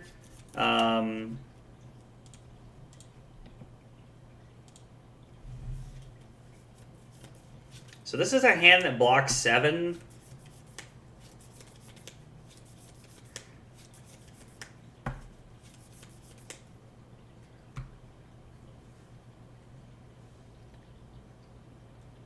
Man.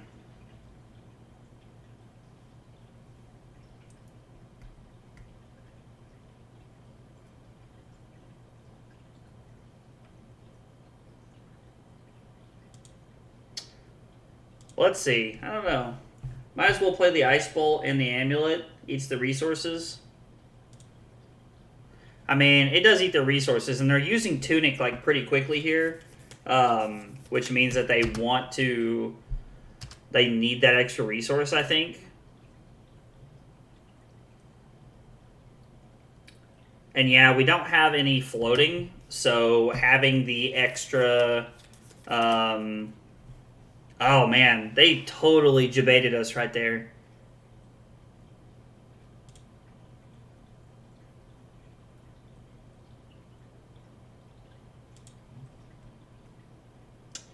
So I can block 6. And then Arsenal the Ice Bolt.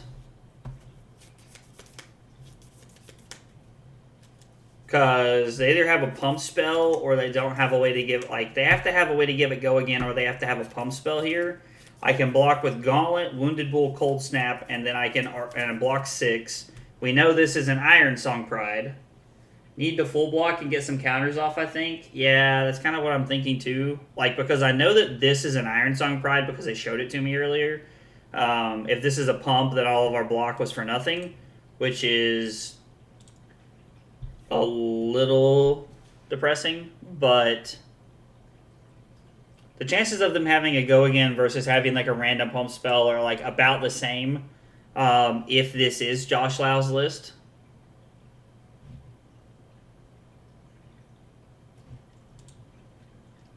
Yeah, I mean... Like, so I'm only, like, I mean, they could pop Refraction Bolters here.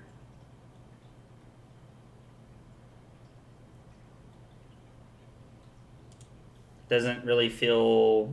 Okay, so they do decide to do that.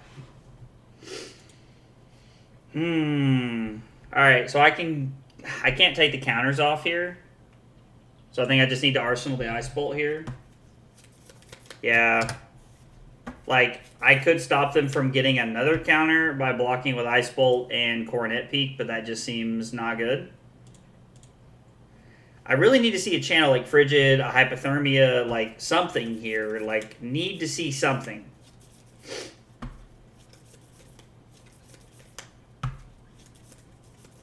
Like, if we don't see Channel Lake, like, so I've played about 4 to 5 games into Dorinthia as Iyslander. One of my buddies thinks that Dorinthia is going to be in a really good spot for ProQuest this week. So, like, I don't know, like, you need to see Channel Lake, you need to see Hypothermia, you need to see something early to shut them down. I don't think this is play...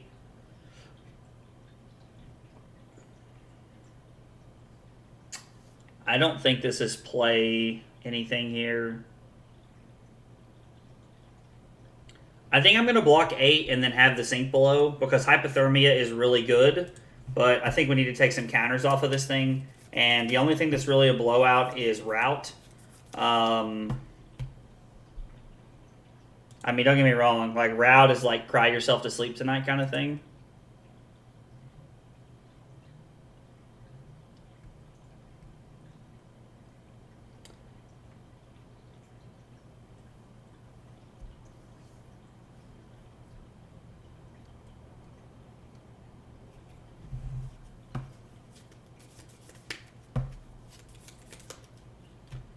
Okay, so they have a Stillblade Supremacy, and they have an Iron Song Pride here.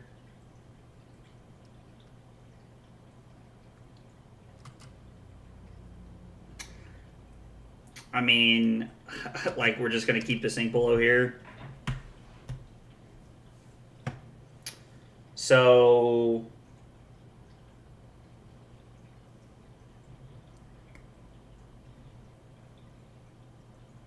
this could be a really good tempo play for us if we take some damage here. If we're able to take some damage here, like so, the problem is we can't play the Ice Bolt. We're pretty much blocking with only the Sink Below here.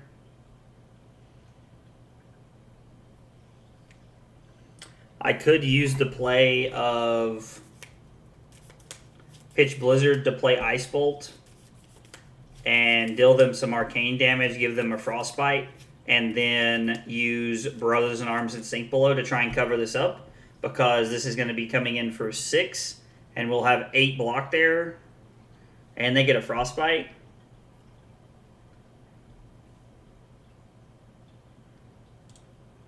And I get to Arsenal the yellow Ether Ice Vein. Like, now granted, I'm not getting to Arsenal something that I can really play during their turn as disruption, but if I'm able to, like, draw a Hypothermia or, like, a Channel Lake or something like that going into the following turn, then I will be able to take some damage, play a swing card in Ether Ice Vein, and then Arsenal another good swing card, so...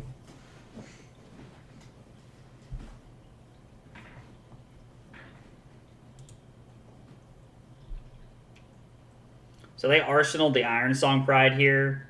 So I know this is going to be for...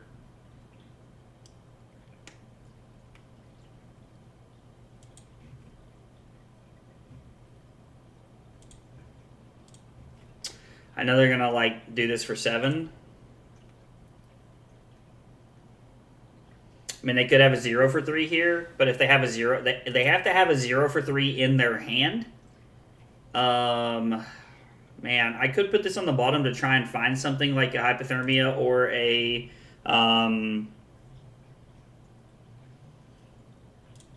yeah, let's put this on the bottom and try to find something good. Now, this is a good card, but it's not what I had in mind here.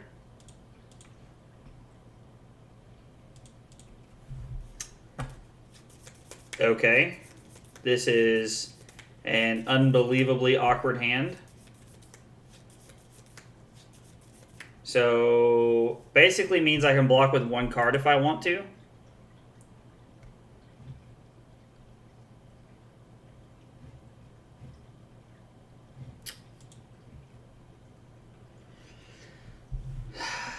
So, I can block with Brothers in Arms, use the Tunic here for 4, and then...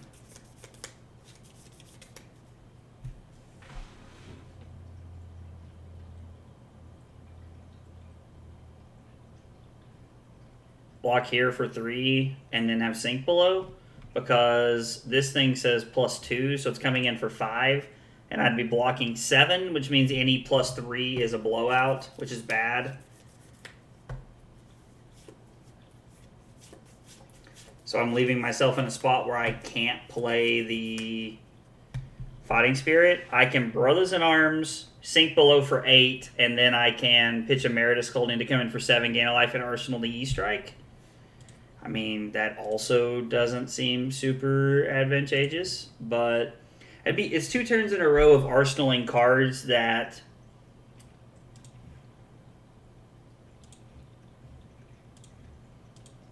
I can't play. That I can't play from Arsenal. I could Sink Below the E-Strike here. So, having the Sink Below in my arsenal isn't the end of the world. It's not exactly something that, like, I think is great.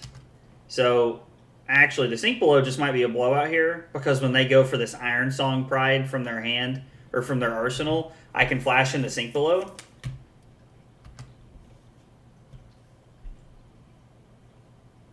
Hang on. Is this worth taking 3? Because... they played Spoils of War, so they get 2 copper, which is almost irrelevant. And they have... while they have Go Again, they have no resources. And I know this is an Iron Song Pride. I think I can go to 18 and just let the turn end here. because I get to swing 7 here, gain a life, go to 19, and then I get to Arsenal a Sink Below. So again, while it is a card that I'm not able to actually like use as disruption during their turn, it is still very good. Just in the sense of like it really disrupts their game plan. Stroke of Foresight. Okay, so they're getting rid of 2 1-for-3s. Like, they might just be thinking I need to not take damage here. I want to keep the Polar Blast, I think. Okay.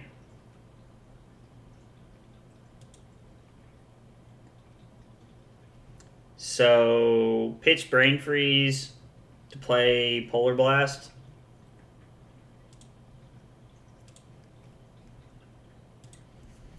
And then I get to use my whole hand this way and keep the Sink Below in my arsenal.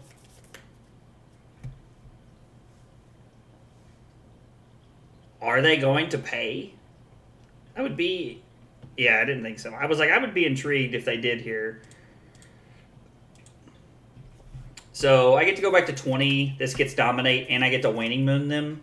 I mean, they can block with their bracers. They should, because these are just points they're missing out on by not blocking here.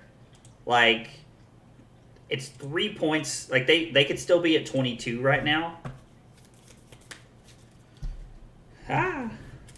Dropping my shuffling cards.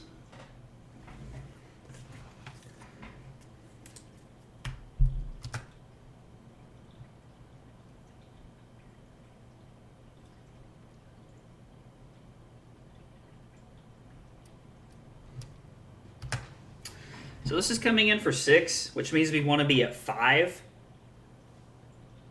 So block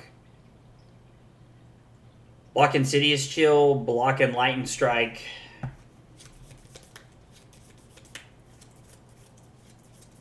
I could take the chance that like Sink Below allows me to cover up what I'm trying to do here. I want to keep the Hypothermia because it's a very good take tempo card. It allows us to have a very good turn. I sunk below an E-Strike already. So the one that's left in the deck is on the bottom. There's a Fighting Spirit and a Wounded Bull left as far as attacks are concerned because the Scar for Scars come out in this matchup. I could alternatively block Cold Snap, Insidious Chill. No, this is better. I'm just going to Sink Below, and I'm just going to use Cold Snap to Coronet Peek them on their turn.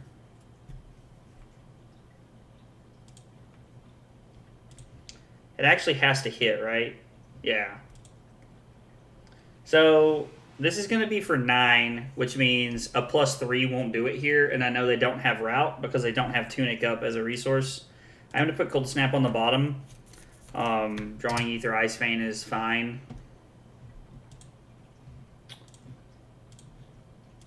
Make them put a card back into their deck. We'll target our opponent. I would love to see a Channel Lake Frigid somewhere. Ask and you shall receive, I suppose. So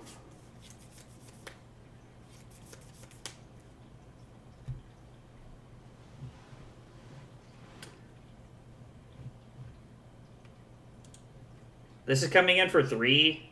I can throw the Brothers in Arms here for 4 with the Tunic, and then I can play the Hypothermia. And then on my turn, I have pitch Amulet of Ice, play...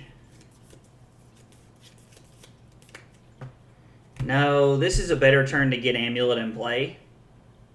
Yeah, I'm just going to say no blocks and then flash in the Hypothermia whenever they try to give it go again here as a reaction.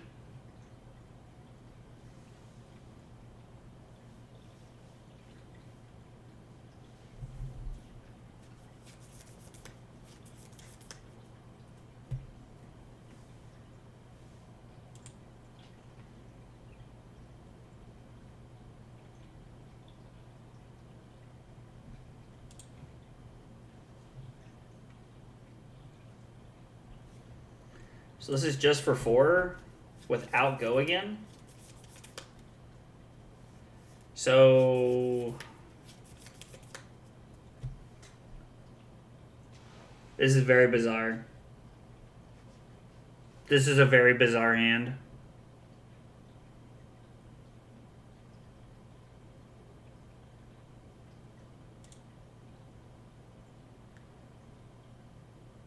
I mean, so that's just it? They're just passing? So I can...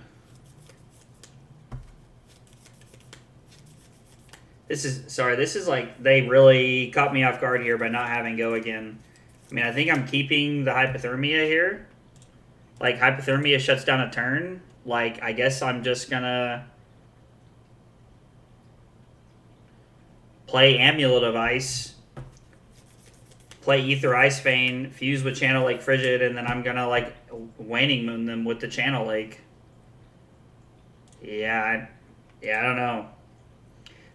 There aren't many things that truly catch me off guard. That like kind of like leave me like speechless, like where I like really have to like think about what's happening here. They played their Iron Song Pride there, which is interesting because it's like where I understand why they did. They got an extra point of damage there. Maybe they would have given it go again. Like, maybe they... Did I reveal the hypothermia earlier in the game? No. Like, they do not know about the hypothermia.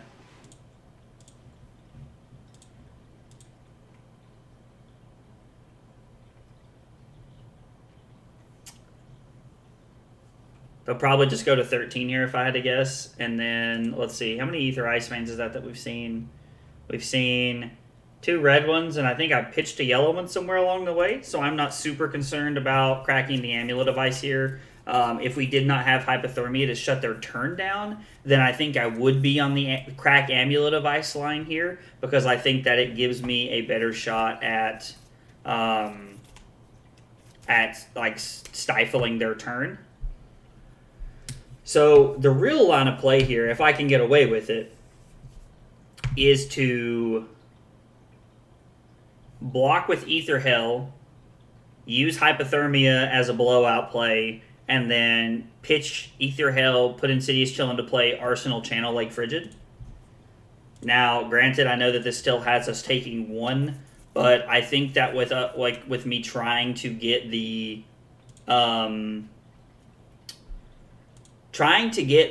Channel Lake Frigid into play, you really want to have Coronet Peak around if you can, especially on the first one, because Coronet Peak is something that allows you to block and just keep a blue ice card and just pitch it to Coronet Peak. So it allows you to keep Channel Lake around and strip a card from their hand, which is very valuable. Hypothermia resolves, they get a Frostbite. They're going to draw a card off Glint the Quicksilver. I've watched them pitch 2 Twinning Blades so far. So, I mean, I guess they could go get a Twinning Blade here. Right? For an attack reaction card. Yeah, so they can get Twinning Blade here and play it, which would give them an extra attack. And if that is the line they go for, I'm going to block on the second attack with Ether Hell Insidious Chill. They go for Biting Blade. I think they're just trying to push as much damage as possible here. Makes sense. Yeah, I think Insidious Chill is worth more than 3 points right now. One of the alternative lines would have been to pitch Insidious Chill to Waning Moon and then pitch Ether Hell to Coronet Peak.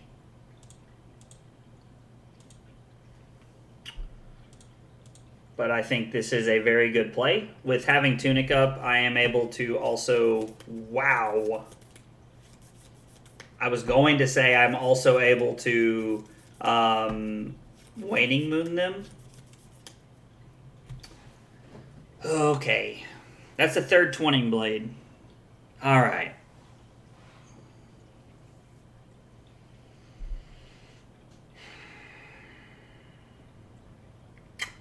Pitch Yellow Ether Ice Vein. Play Channel Lake Frigid. Pitch Frosting to play Wounded Bull for 8. And then Arsenal the Red Ether Ice Vein and try to use that, well, paired with Storm Striders to take tempo of the game. Or I could block out and then keep 2 cards the following turn, knowing that I'm going to keep Channel Lake around.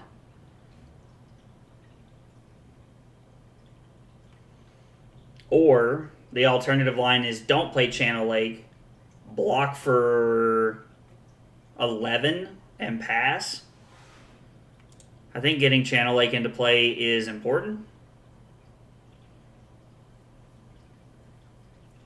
This has been one of the weirdest games I've ever played. Like, all the cards and the hands have been very awkward during this game, it's felt like. I felt like everything has been, like, just so bizarre.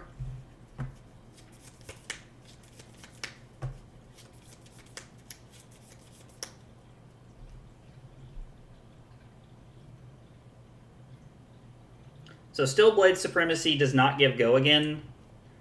And them drawing it, the on-hit effect of them drawing a card is irrelevant.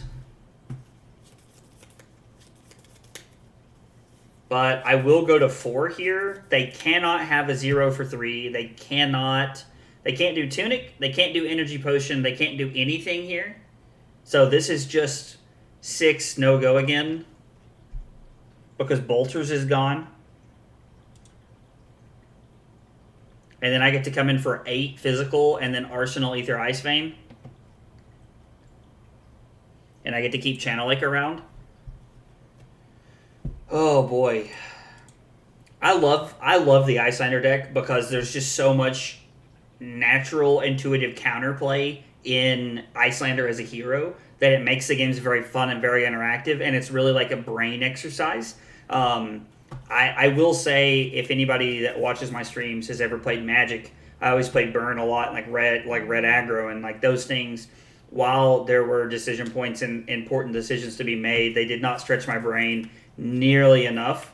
Not like this does. Iyslander has found a very special place in my heart as a hero because she is so complex and so complicated and really punishes me for not making sound decisions.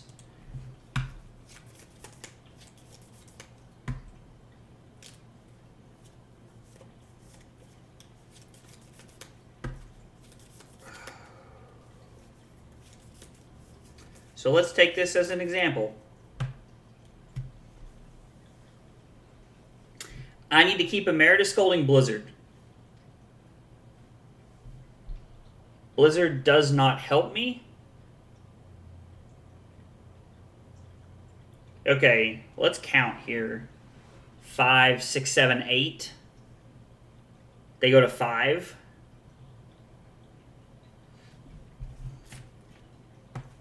Again, they don't have any resources floating, so we know there's nothing that's going to happen.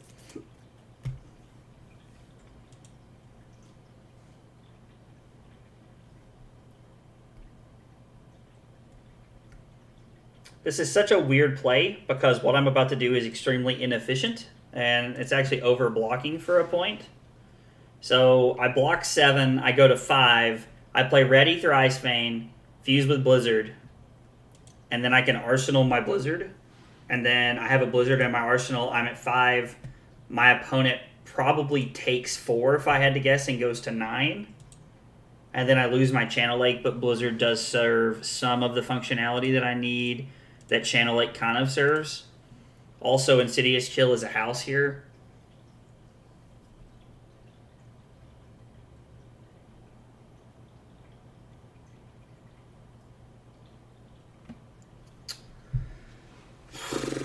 Man, this has been a heck of a game. There's been a lot of swings here. So they pitch Remembrance. I saw them pitch that earlier. I'm curious to see. Oh no, my foot warmer turned off. All right, so they take 1 like I predicted. We could crack Amulet here.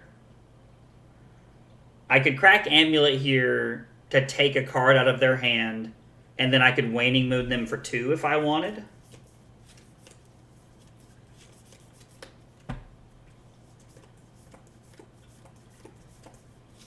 So I could put them to 7 and then leave them with like 1 card here, but then I have no arsenal.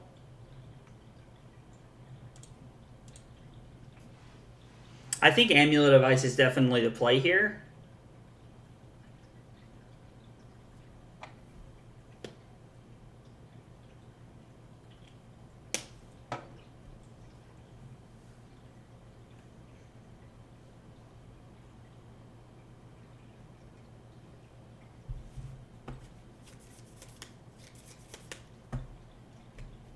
So they pitch a yellow.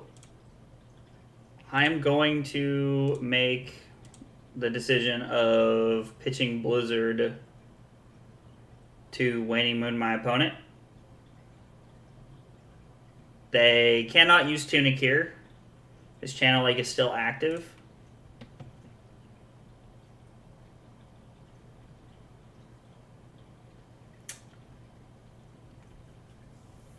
So I need to be able to deal 9 with what I have here.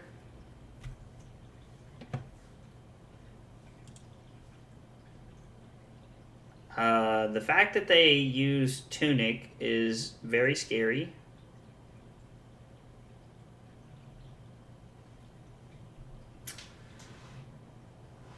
So is there any way for me to block 3 and just guarantee that I don't die? I mean, if they have a 0 for 3, they've played all their Iron Song responses, right? Or Iron Song Pride. Where's Iron Song response at? I know they've played it. I've seen it somewhere. There it is. Iron Song response. 0 for 3 with Reprise. So if they have that plus another card, plus another 0 for 3, I'm dead. If they have blue card and if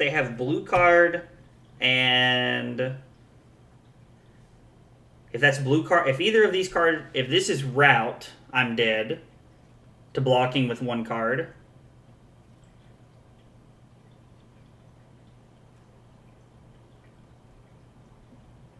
Man, this is incredibly tough. So my gut tells me that the safe play is to block with Channel Lake Cold Snap. I guess Channel Lake Polar Blast. I mean, I could just block 8 here, keep Cold Snap and pass, or keep Channel Lake. I could block 7,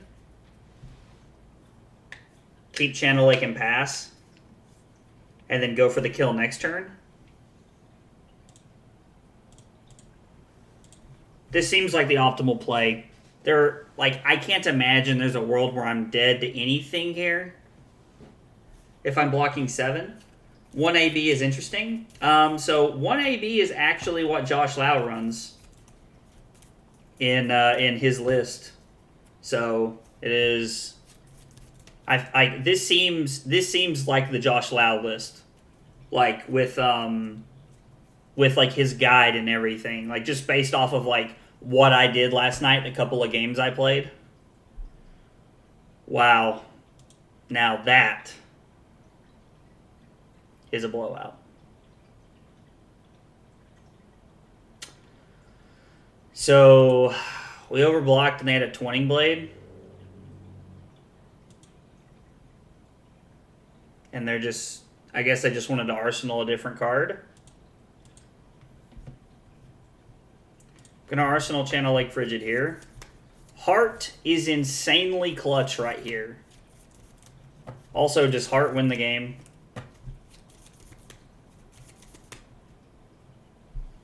Like, not Heart, but does Ice Eternal win the game here? Am I able to use Tunic to go Storm Striders? And then I have Ice Eternal for 3, fused with Ice Bolt. And then I can also use the Ice Bolt here. So that's for 3. So they discard a card. They're going to pay 2. Honestly, I think Channel Lake might just be better. Channel Lake and then Arsenal the Ice Eternal.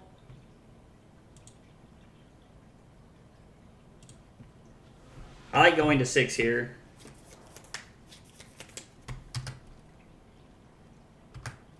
I mean, Channel is like extremely stifling to their turn, so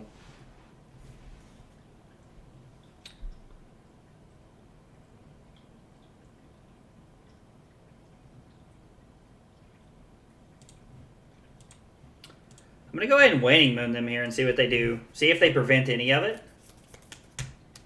So he did prevent one. And then Spoils of War.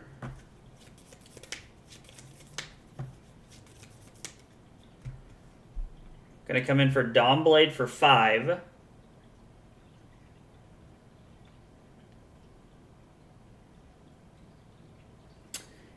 If I block Ice Bolt, Insidious Chill, Tunic, I'm blocking 6, which means they have to have 7 to push over the top. And then I'm pretty much just able to kill them on the following turn.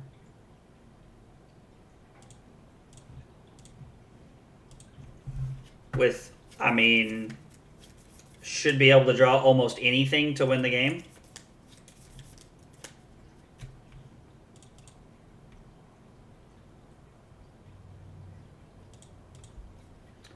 Okay, so I take 2, go to 4 here. And then they're attacking for exactly 4. Because Out for Blood gives +1.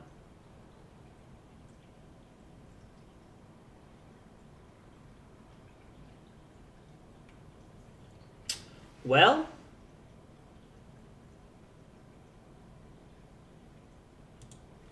it does make things more interesting. So I'm forced to block here, take 1 and go to 3, and then now I need 7 points. So, I mean, I need 7 points to win the game here.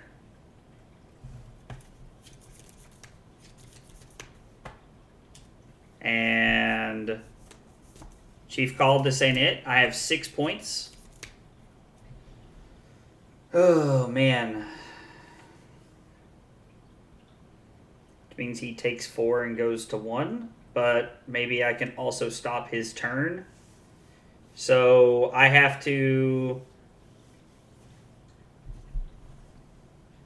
And then I get left with a 3 block.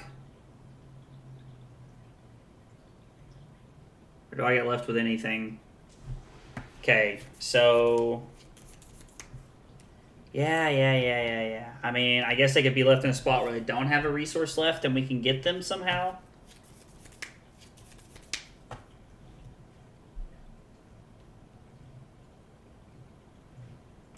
Alright, let's wait. See what they do here. The bad news is that I'm not in a spot where I can block with a card and still win. Because I have to pitch Amulet of Ice to activate Stormstriders. I then pitch Brain Freeze, reveal Blizzard.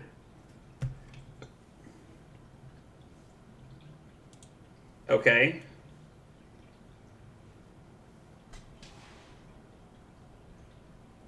So even if that's a red, we're still short. And this is for 5 Dominate.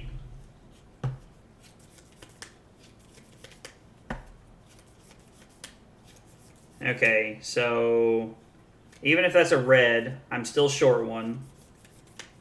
Right? Because they can prevent 2. And we have 6.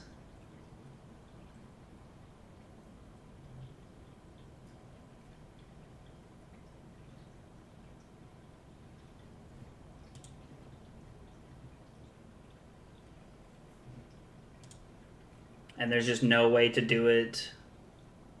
I mean, I guess we can if we block 3 and then they play something in response, we pitch Blizzard, activate Stormstriders, pitch Amulet of Ice, play this, and then Waning Moon. I mean, it doesn't have Go Again.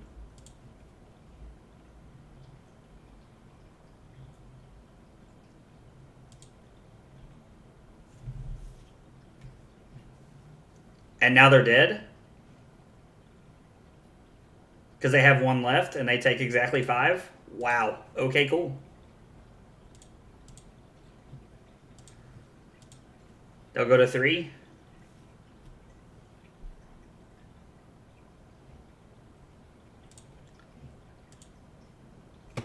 Because they have no more resources, they don't have Tunic.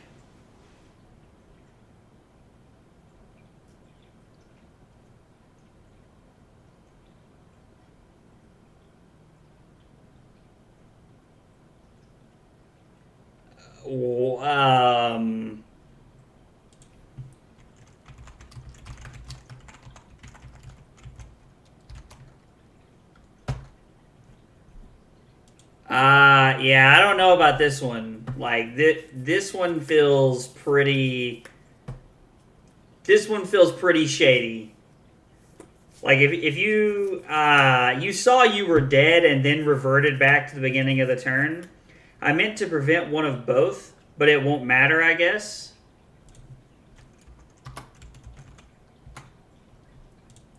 I mean...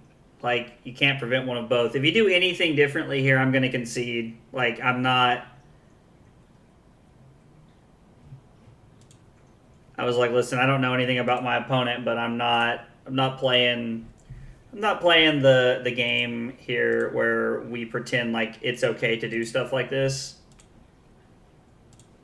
Because my opponent knows better.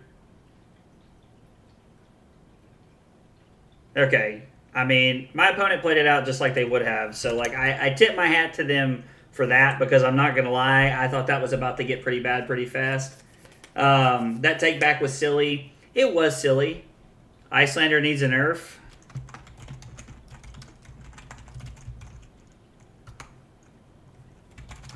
This... Oh, they disconnected. All right. Well, anyway. Yeah, I mean, like, I thought my... That take back was silly. Yeah, Andy, I thought my opponent was going to, like, try and do some, like, shady stuff there, like, when they took it back. And I was like, listen, like, you want to do that kind of stuff, like, when you're testing or, you know, like, when you're playing with friends or, like, even in, like, a casual, in a just regular classic constructed lobby, I'm kind of like, okay, sure. But when you're doing that in the competitive CC stuff, like, those games, they matter because it's like me getting you with you going for the win there was actually very beneficial for me. And it allowed me to win the game because had my opponent not gone for it there, I would have went to 1. Now, I probably would have won the game anyway, so I think they had to go for it there. But it's also worth noting in that game that we won that game and didn't see a channel like Frigid until like the 8th turn of the game, 9th, 9th, 10th turn of the game. Like, it'd been a while. And we also, saw 1 hypothermia. So all things that are definitely worth talking about because if you see early channel like Frigid and you can put on more pressure and you see early hypo to shut down turns, you have a lot better chance of winning those games than you do of losing. So guy plays a B tier deck and wants the better deck to be nerfed. Man, like, I feel like you're just, like, really describing, like, card players in general. That's exactly how card players act. All right, well, I got to run today, guys. It's 5 o'clock. We're having dinner with some friends tonight, so I got to run and get ready for that. But new sub on YouTube, new follow on Twitch. I appreciate it, guys, and thanks for hanging out. Appreciate you guys keeping me company. I'll be back tomorrow afternoon playing some more Iyslander. So thanks for hanging out. I'll see you then.